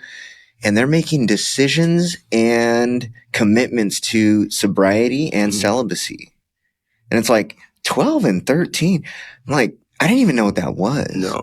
So they are gaining the information. They're accessing the information and they're looking at us going, these people are fucked up. Yeah.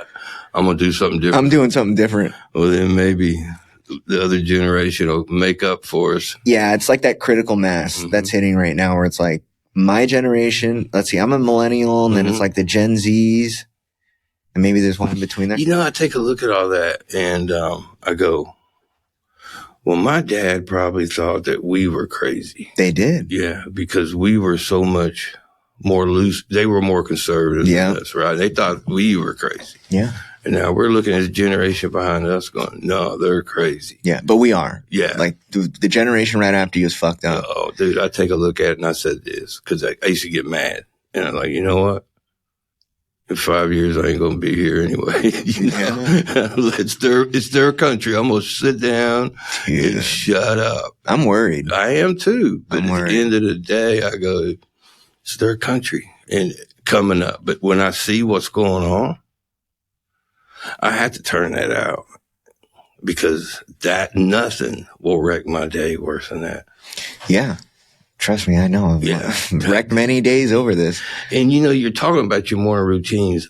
One of these days, I got to get the courage to do it because Billy, you know what he does first thing every morning? No. Ice. Oh, yeah. And the other day, I'll show you a picture. Monday, it was 9 degrees outside. Oh, my God. Guess where he was? In the ice bath. Outside. Yeah. He don't need no pre-workout. Oh, that's a good point. Yeah. Yeah, they're looking at that like when you do when you go from one to the other, the like neurofeedback that you get, it's better than caffeine.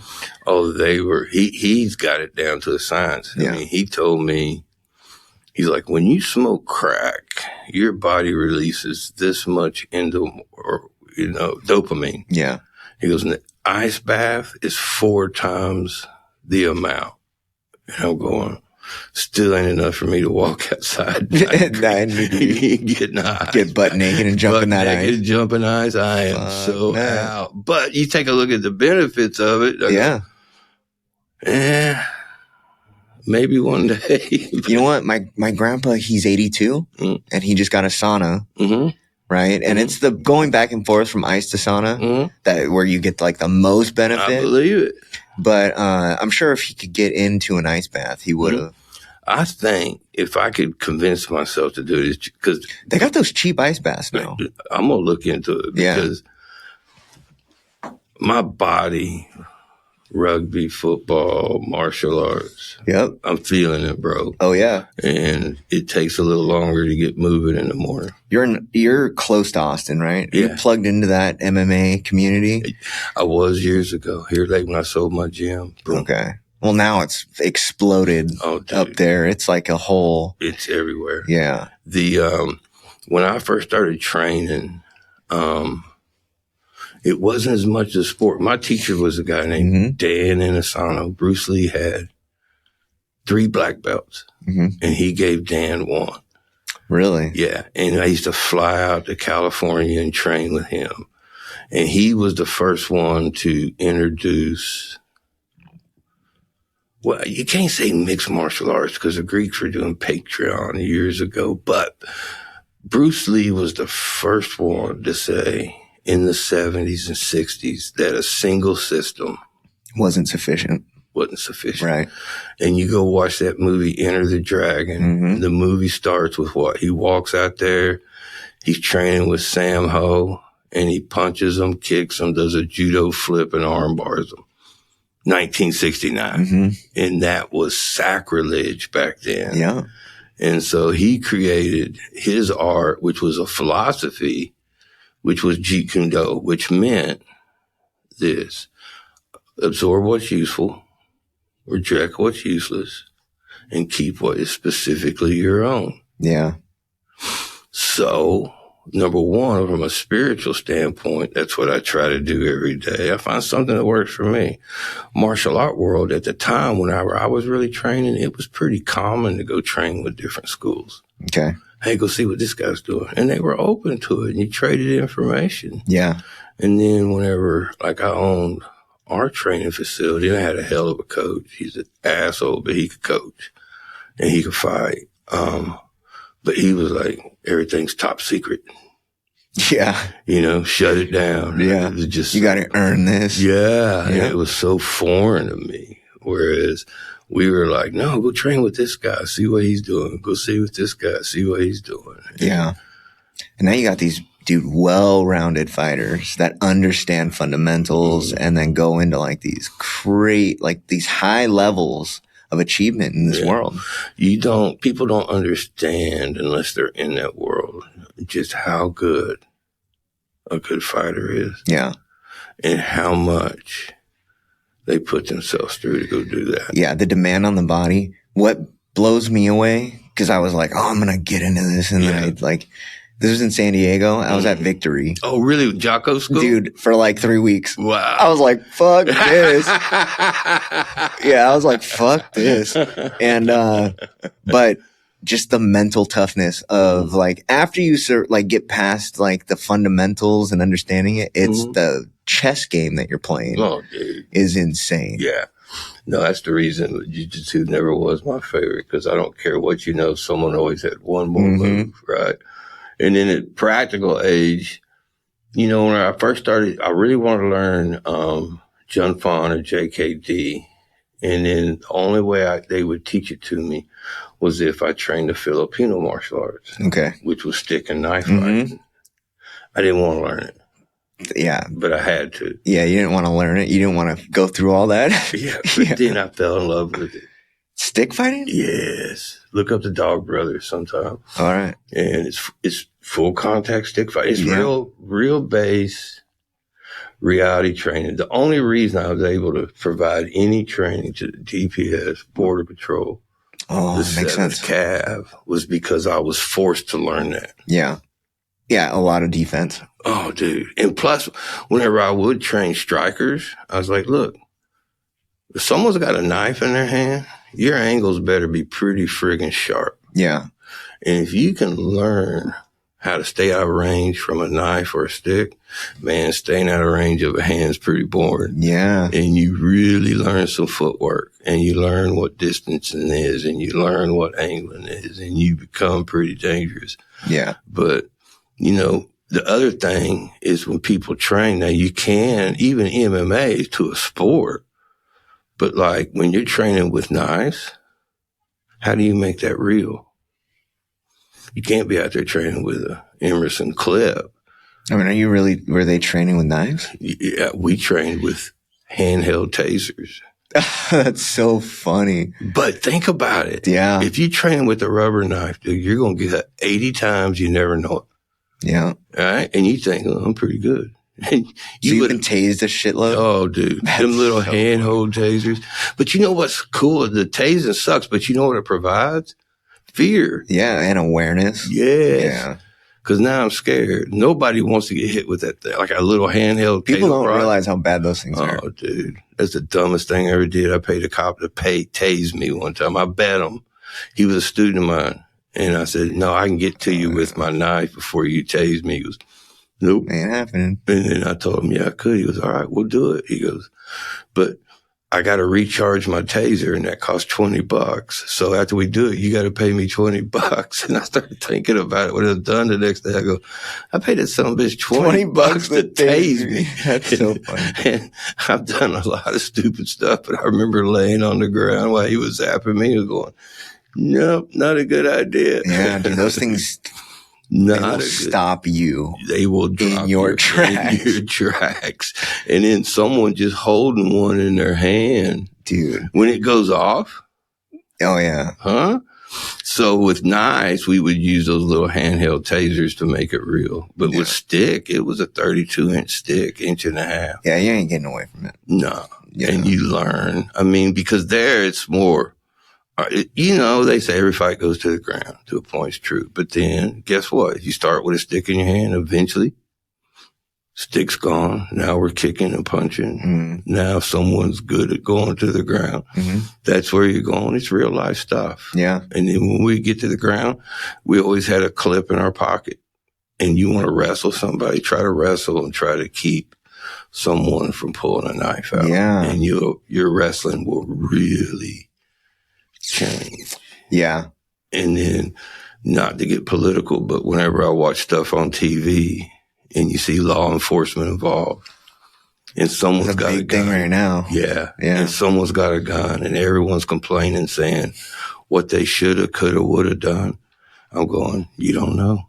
Did you see this? Yeah. The most recent thing? Yeah. Dude, the craziest part, you want to talk about it? Yeah, hell yeah. The craziest part, it was a Walter P230. Mm-hmm. Oh. Yeah, and it's got a striker fire that is known for misfiring. Negligible discharge. Yeah. And this is the thing that blows my mind. All of the footage that you see, this is January 2026. We've got the best cameras that have ever been made, ever. And every angle, every footage that you see, it's all grainy and shitty footage. You can't tell. You can't tell shit. You can't tell. But at the end of the day, I'm not going to say what other people should have done, but I know this. I got a pistol, right? I carry. The last place I'm going to take a pistol is in the middle of 5 cops and try to keep them from arresting somebody. That's a whole other thing, right? Like, because if you got a concealed carry, you're trained. But you are trained to avoid this at all costs. I got a concealed carry so I can interrupt these 5 cops during the administration of their duties. Yeah. No, you don't. Leave them alone. Yeah, we're living through some really strange times. Weird. Yeah. And I've had, because I used to train DPS. Okay. And so there's a game we would do. Like for people who don't understand that, I would do this. I say, okay, here's my wallet. Here's my knife. I'm going to put both of these in my back pocket. You're going to be Mr. Law Enforcement. You're going to come up and ask me for my ID, and you get to pick which one I'm pulling out. It's crazy. In half a second. Yeah. Get it wrong. Everyone has a bad day. Go be a law enforcement. Go be a police officer and get that wrong once. Dude, so first of all, this is 2026. And, dude, with wars and like a lot of police officers, they are vets.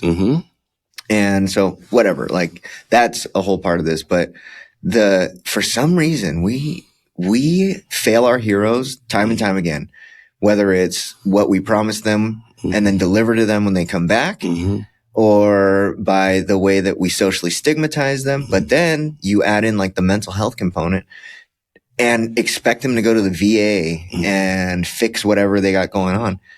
And then you expect them to keep us safe while we're asleep. And then with the internet, it's like, dude, everybody hates cops now. That's ridiculous. And it's crazy until they need them. Until you need one. You need one. Yeah. And I don't know how many times whenever like Austin was going to defund the police, and I said, I wish crazy. I said, I wish every one of them would go on strike right now. And go, okay, we quit. No cops. See what happens. Yeah. Dude, we know what happens. You can look at Portland. Yep. You can look at San Francisco, Seattle. It's like, dude, this is what you want. Dystopian wasteland. Yeah. I'm like, there's like talks about this stuff, and it's like, is Portland, like, can we save it at this point? It's like the pictures I've seen. It's crazy. Videos. And I used to go up there and train.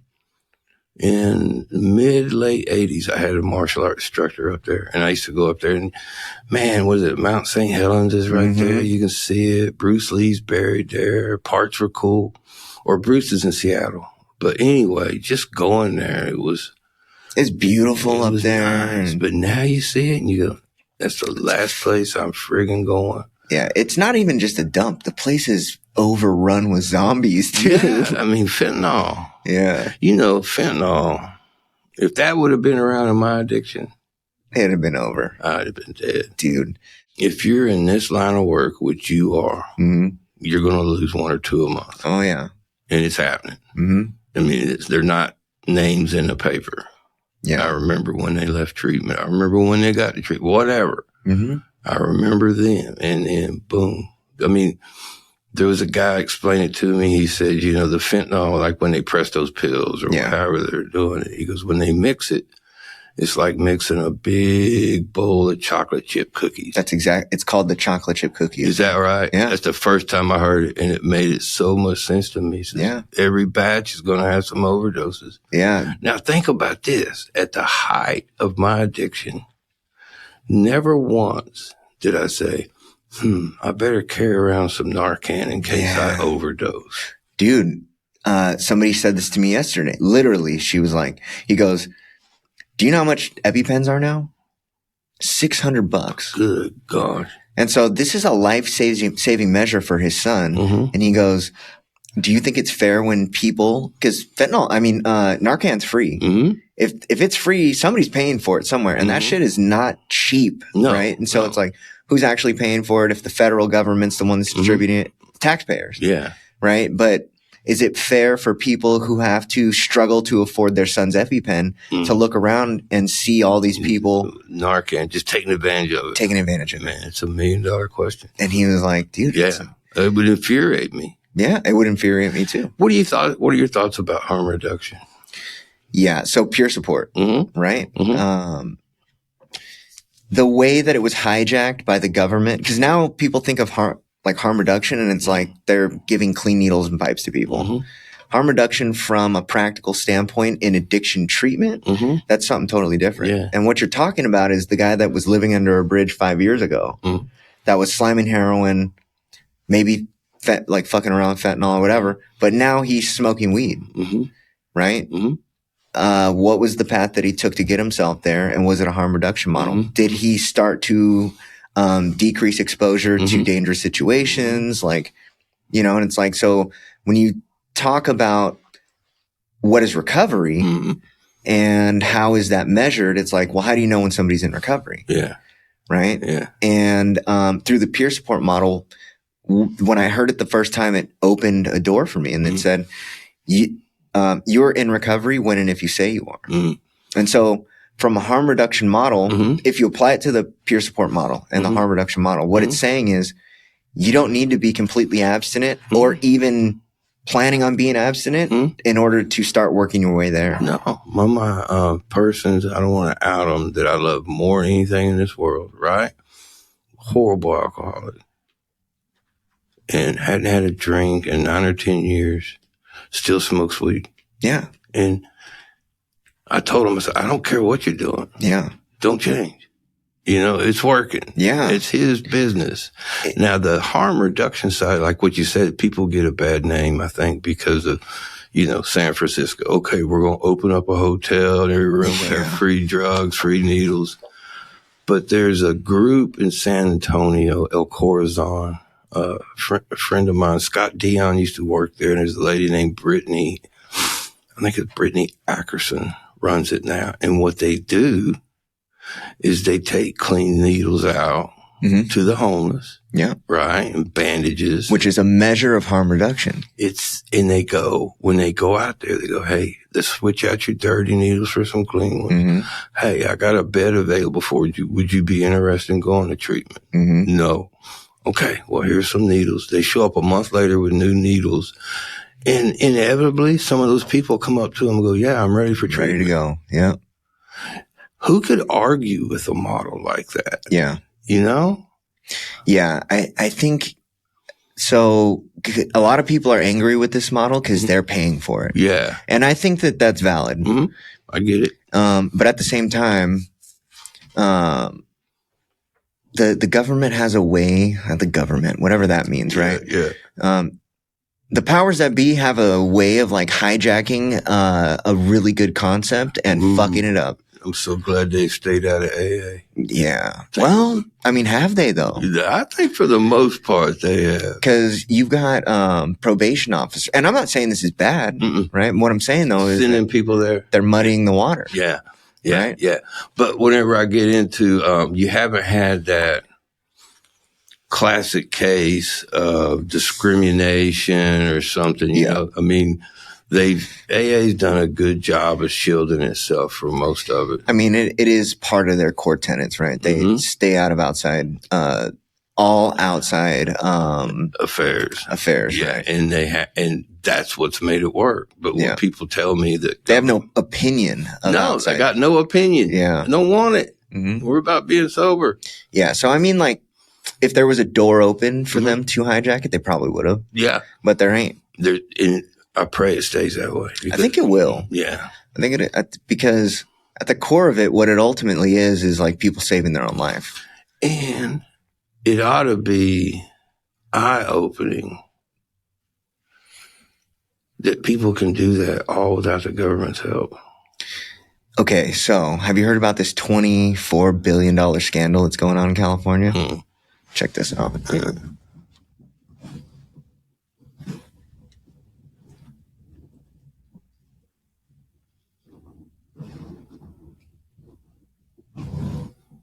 Not surprising that it's California. Yeah, so what they did was in 2019, they started putting this package together. Anyway, I'll fast forward. $24 billion. They get together. They get this bright idea. They're going to solve the homeless issue, and how are they going to do it? They're going to throw a bunch of $24 billion at it, right? And they did a huge census. They did a bunch of feasibility studies, and they're like, how are we going to fix this? What are we going to do? California spent $24 billion to tackle the homeless over the past 5 years.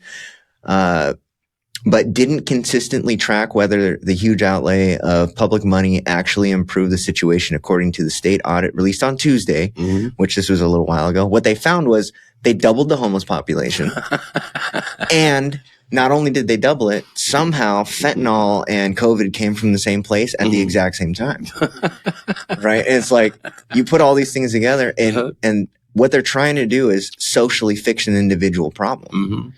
It doesn't even make sense. It doesn't make sense. And so you got this situation in California where what they did was, it's still a lot of money, and they got to distribute it, and they got to figure out where it's going to go and why it's going to go there. So what did they do? They created NGOs. And those people got rich. Those people got filthy rich. There was one, my favorite one. This dude won a $20 million contract. He was supposed to build a 132 bed facility. You're supposed to get $5 million up front to start the project, and then $5 million a year after that. And then after the year of not receiving money is when the reports were due. He never broke ground, got all $20 million. But guess who didn't get in trouble? Because he created the business. Like, it was the business he shut the business down. But that was it. That was it. Another dude, he got $24 million, bought himself a $6 million home.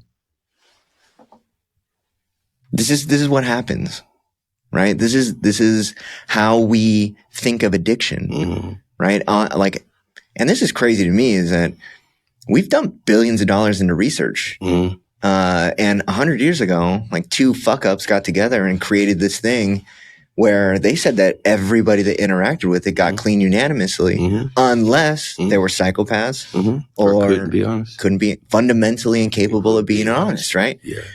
And so now you fast forward 100 years, social acceptance, social awareness, a ton of scientific advances. You got all these maintenance drugs and all this other stuff, billions of dollars of research, and nobody can get clean the first time anymore. So we're all just psychopaths, or just fundamentally, no. Stop doing what we're supposed to do. Dude, and I don't want to point to any specific, I've already done it, right? It's like, there's a lot of, you can watch it like systematically become less than what it used to be because people got involved. Well, they watered it down, to that point. Yeah. We were talking about that back to basics. Yeah. And for me personally, because I got to see stuff myself, the verdict's still out, because I take a look at 20-year-old Bubba sitting on that plane.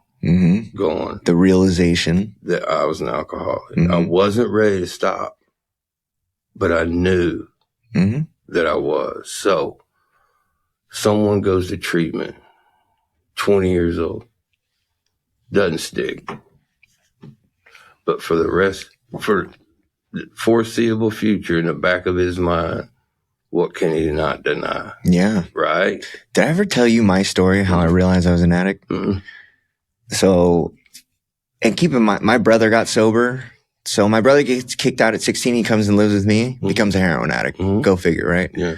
And I go to prison, and I find out my brother gets sober, and I'm in prison, doing drugs in prison, and I'm making fun of my brother for going to AA. Right? Yeah. So then I get out. I overdose 3 days after I get out. And like 4 months later, 4 months down the line, I'm messing with this girl who I piss her off, and she's like, I'm telling your parents you're using heroin. And in my head, I'm like, I got to get in front of this, right? So I call my dad. It's like 3 a.m. I'm like, Dad, I got to tell you something. He's like, And I'm like, and mom can't hear us, right? So I hear him get out of bed and like walk probably to his closet. He's like, what's up? And I'm like, I relapsed. Mm-hmm. Right. I use that term even, right? Like, hey, I relapsed. Yeah. And he was like, what? Yeah. I'm like, dude, what happened? Like, dude, you're doing so good. He didn't know the whole time I had been using these the whole time. Right. And he's like, dude, what? Like, you're doing so great. What happened? Like, dude, are you just some kind of addict? And I'm like,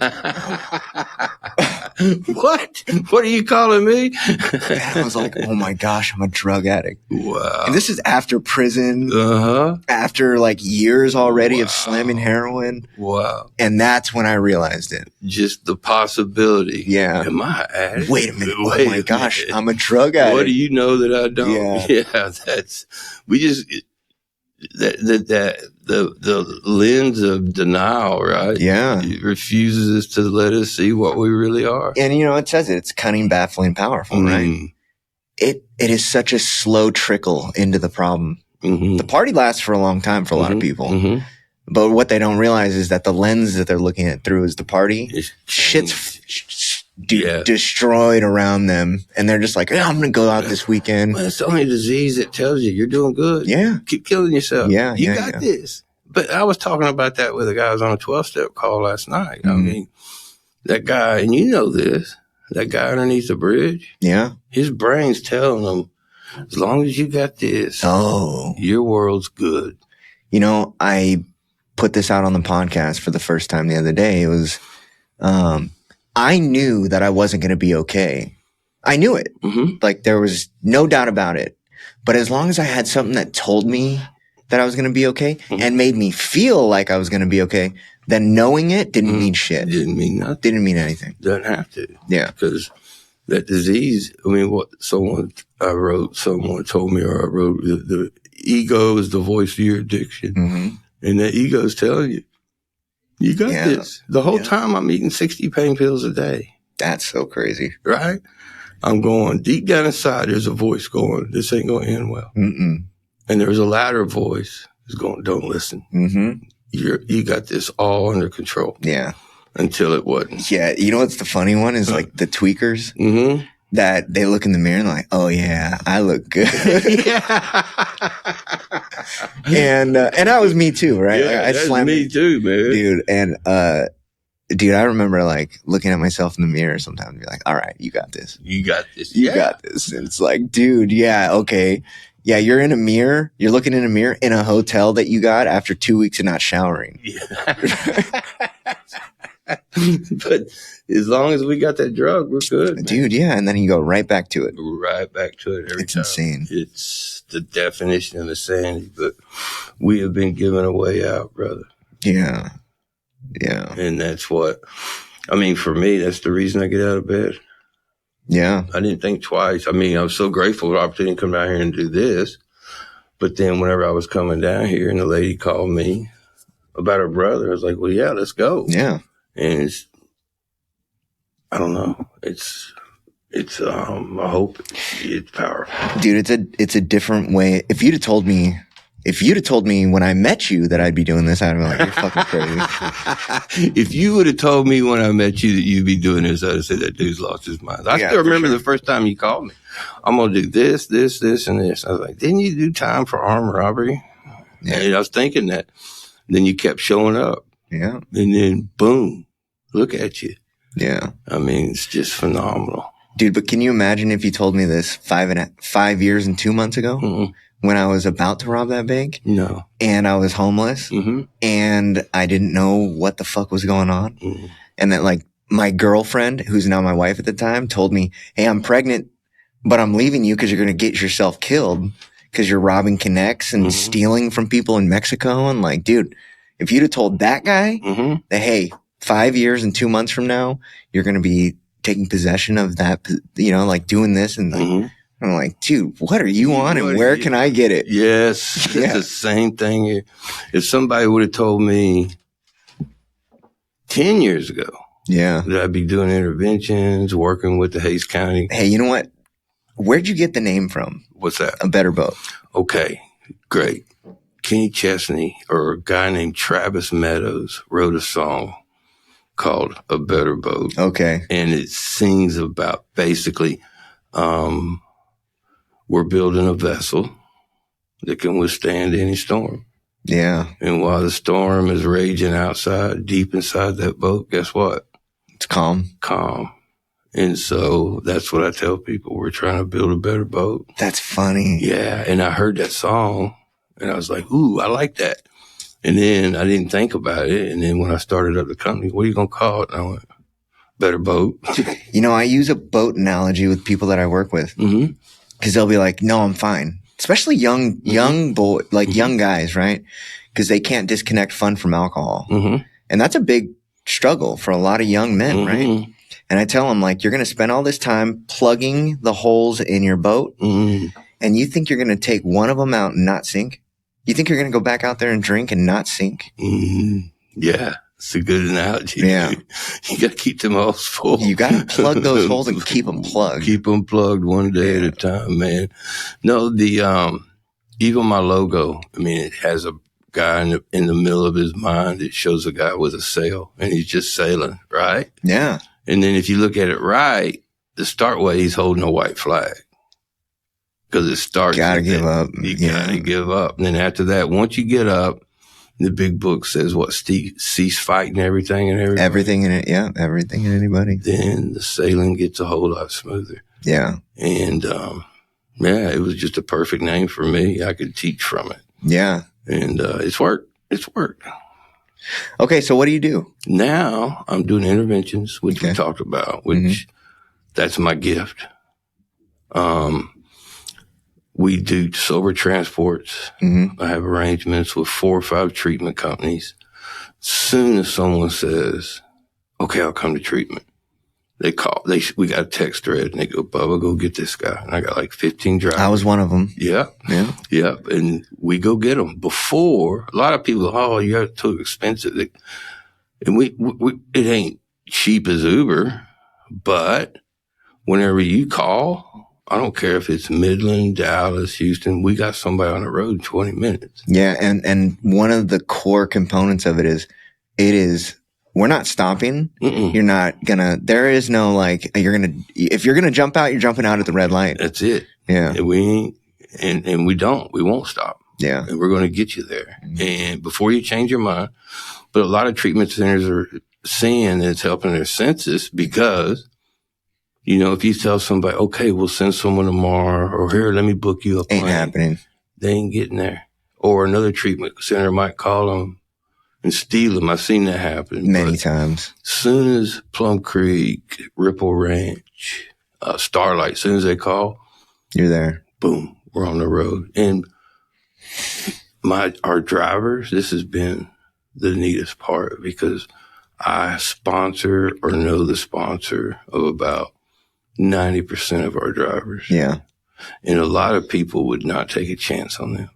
Yeah. And so really what you're speaking to again is your community. Yeah. I'm like, okay. Because a lot of these kids, you know, they get out of treatment. Guess what? They don't have a job and they got to go to sober living. I'm like, okay, I'll let you run a couple transports. I mean, if they're lucky, they're going to sober living. Yes. I'm like, okay, I'm going to let you run a couple transports. You can get some money in your pocket. Maybe you can make your first month's rent. Let's see what happens. Yeah. Right. And I'm taking a chance. Yeah. Dude. Yeah. Because first 90 days, Ooh. First 90 days. Can you imagine? Have you had that happen yet? They run off with the client? No, I haven't had that happen. I haven't had any crazy relapses. Now, the one way that I've been able to combat that is that I take so many meetings at so many treatment centers that I know the individual. Yeah. And I'm like, okay, no one bats 1,000, but I have sat here and listened to this guy for 5 weeks. Yeah, there's a screening. Yeah. Other than just, I need a job. Here's my application. Right. You got somebody who's like, he's looking for an opportunity and they're showing some effort. And you're like, okay. Because at that time there, the biggest thing any one of us could get is a simple break. Dude, a chance. A chance. Yeah. Right. So. Cause that makes you feel human again too. It does. Someone's taking a shot on me. Yeah. Right. And like, I've been in your H&Is. And it's like, I don't care what anybody says. Like after Bubba left, it was always like, oh man, I want that guy to sponsor me. Every single person. Really? I did it. Yeah. Right. Yeah. But Yeah. yeah, every single person. You know, I was at Plum Creek, and that was like we had to walk up that hill. Yeah. You got people rolling up there on their, it's like, yeah, everybody made it to that meeting. I could not wait to get there. Yeah. Because I think I was just, for whatever reason, just given a gift of running my mouth, right? Yeah. And enough life experience to have somewhat of an attraction and then be willing to share it. And that is what I feel like God wants me to do. Yeah, we live in a day and age. I mean, you're into Stoic philosophies, right? Yeah, I love them. Okay, well, I mean, you look at like historically, there's always been like the coming of age ritual. Mm-hmm. We don't have that anymore. Mm-hmm. And so I think we're failing raising well-adjusted men because there is no transition out of boyhood to manhood. No.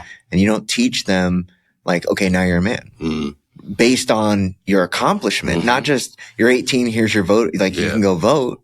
You can go fight in a war. You can go fight in a war. But you can't drink, but you can fight in a war. Like all these weird arbitrary things. And it's like, but they never earned their manhood. No, they didn't have to. I mean, think about this. When kids were 13 or 14, they had to go get a job. Yeah. Yeah. I mean, we're making things better for people, but a lot of times it's making them worse. Oh, no, it's that cycle. Yeah. Right? That they've talked about this for thousands of years. It's like hard men make soft times. Yes. Soft time makes hard times. Hard times makes hard men. Hard man makes soft times. Yeah. And it's the truth. Yeah. That's what in our community, the one that we're working on and building is just a lot of hard men. Yeah. And that's it. And that's the attraction. Yeah. Especially in this is a talking point across a lot of places that, you see a lot of young men are getting attracted to like really hardcore religions again, right? Like hardcore Catholicism, like monastic lifestyles even.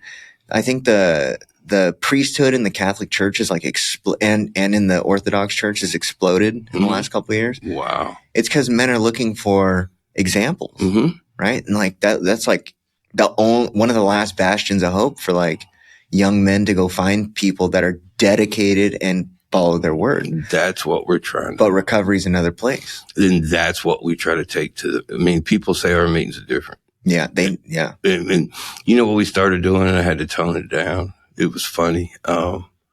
Excuse my language. One day we were in a meeting at Windmill and there's like 30 guys in there. And this guy started crying. Okay. And he was trying to stop. All right. Right. And I looked at him. I said, hey, quit being a little pussy. Cry. Yeah. Right? Yeah.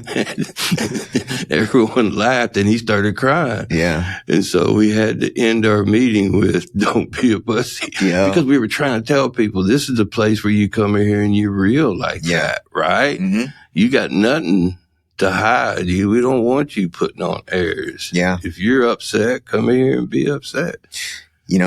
That's why I talk about my sexual trauma, right? Yeah. I talk about it very publicly because I think we live in a time where men are shamed for something that somebody else did to them. That's ridiculous. And it's crazy. It's like most of us are children, first of all. But second of all, like we're not taught how to be like emotionally educated. There is no emotional education for a lot of men. Right. And so have you heard of this? The epidemic of silent suffering? Yeah. It's like what it's speaking to makes sense. Yeah, that's what's going on. The average male out there is and the sad part is they don't got strong men around them to bounce the shit off of and talk to. I agree that 1,000% because that's the attraction to our group. Yeah. I tell people, if you would walk into one of our meetings, if you were to walk into one and it was a bar, you'd turn around and leave. Because you'd see Billy, Viking, Eddie. You'd see all those guys. I don't know if I want to be here or not. Wait, is this a biker bar? Yeah. And everybody in there would fight and die for you. Because like Eddie, the one I get in New Orleans, every once in a while I'll get a call from a mom. And their son's at this meth house. Yeah. And he doesn't want to be there anymore, but he can't leave. And guess who gets to go get him? Go kick that door in, Eddie. Go get it. and I'll go and I call them, but I've learned not to go by myself. Yeah. But that's the type of guys that, it's the type of guys I want to be around. And nothing's more important to them than go and get them. And then secondly, nothing's more important to them than providing them an alternative to going back. And when you look at an Eddie or you look at a Billy, and Billy tells you about the 9 years he did, you realize, I can't bullshit this guy, A. And B, if he can do it, I can too. Yeah. Right? And, man, that's the best example in the world is what you've done. Mm-hmm. And we got rooms full of them, brother. That's the only credibility, too. Yeah. Yeah, we got rooms of them. So I'm doing that, doing interventions. Just started an agreement with the Hays County Drug Court, coaching, their guys. There's 3 different courts there. There's the mental health court, people there for primary mental health, but some of them have SUDs charges. And so they let us work with them. Mm-hmm. And there, all I'm doing is providing a community once again. All right, man, you're going to talk with us once a week. We're going to find out how many meetings you're at. And more importantly, if you can't find one, I'm going to pick you up and take you to ours because we started our own meeting. Yeah. And you're going to sit in here. And here's a temporary sponsor. If you don't like them, find your own. Go find one. Yeah. And I'm not going to ask you every week what step you're on. I'm not going to bug you, but I'm going to ask your sponsor, have you seen them? Yeah. Okay. And if I'm breaking rules, I'm breaking rules. Yeah. But you know what? It's working.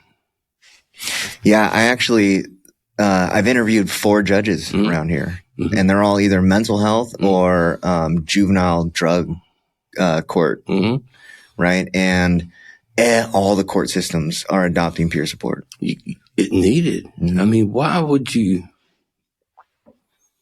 Actually, today, Judge Griffith dropped today, I think.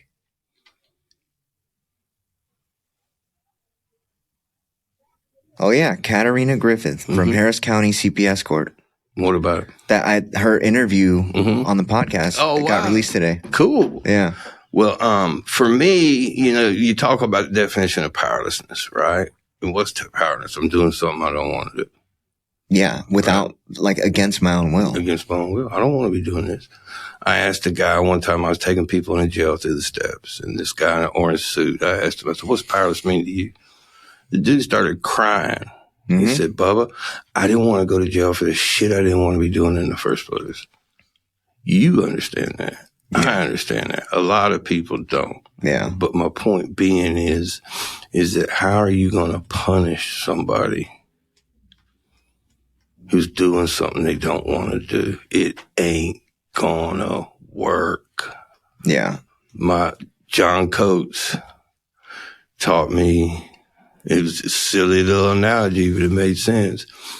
He said, you ever train a puppy? Yeah. He goes, you can't teach a puppy what not to do. You can't tell the puppy don't shit on the floor. It's only got half the information, right? Yeah. You teach it to go outside. He goes, people ain't no different. You can't say, don't do those drugs. Yeah. Dude, it's much easier to learn something new than it is to unlearn something. Yeah, that's so true. And it's the same thing. We tell people, hey, why don't we try this instead of that? Yeah. Instead of that. And have an open mind and just try. And then don't tell me it don't work because there's 40 ugly sons of bitches in here that's working for it right now. Yeah. Come on. All you got to do is sit down. And we're providing those opportunities. So my role, and of course, we've only been doing that for 2 or 3 months. It's evolution and process. But my ideas are the same. I mean, we're using certified peer recovery support specialists. There's, some lines that I'm concerned about blurring, but I'm working with the courts on that because I don't want my people to get certified, cross that line and cross their certification. So that is it's a tricky thing to navigate because you can do the work without the certification, but if you get the certification, now you have to color in the lines. Yes. Right? That's what we're finding out. And so a lot of that. And then the courts, I mean, we don't make money off that anyway. I'm able to pay my coaches, right? and I'm able, a little bit off top, hopefully to be able to pay for this room we're having meetings in. Yeah. That's it. Right? It's not a money maker. But number one, we're definitely thankless. Yeah. At this phase, but also keep in mind that the evolution of like what's going on in Colorado, there are people, her name's Raquel Garcia. I'll put you in touch with her, but she has a multi-million-dollar peer support company. Right? Yeah. No, for me, it's a test tube. My goal is to learn how to help people. Right? Yeah. Here's some people that need help. You have a way to help people. Let's figure out how to do it. And you got good people underneath you. Yeah. Or with you.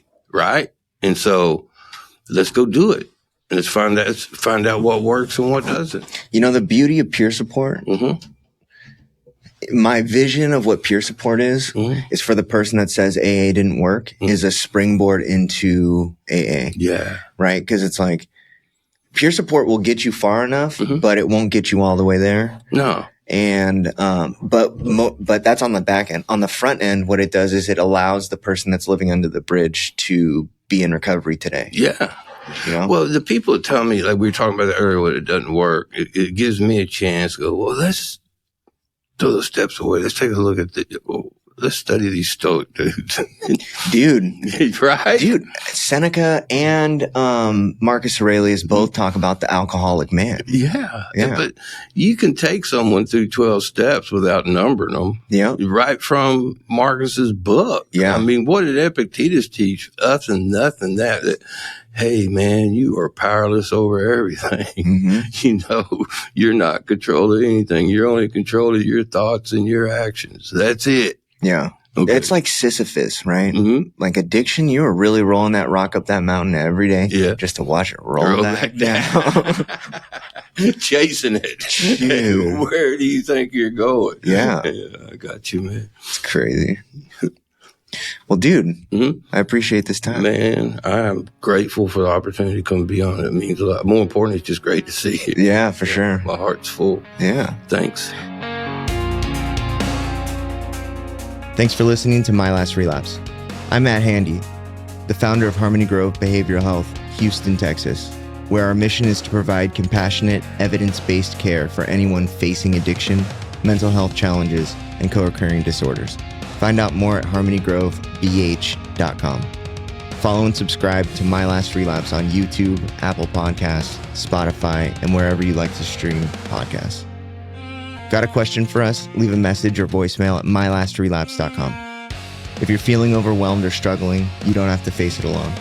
Reaching out for support is a sign of strength, and help is always available.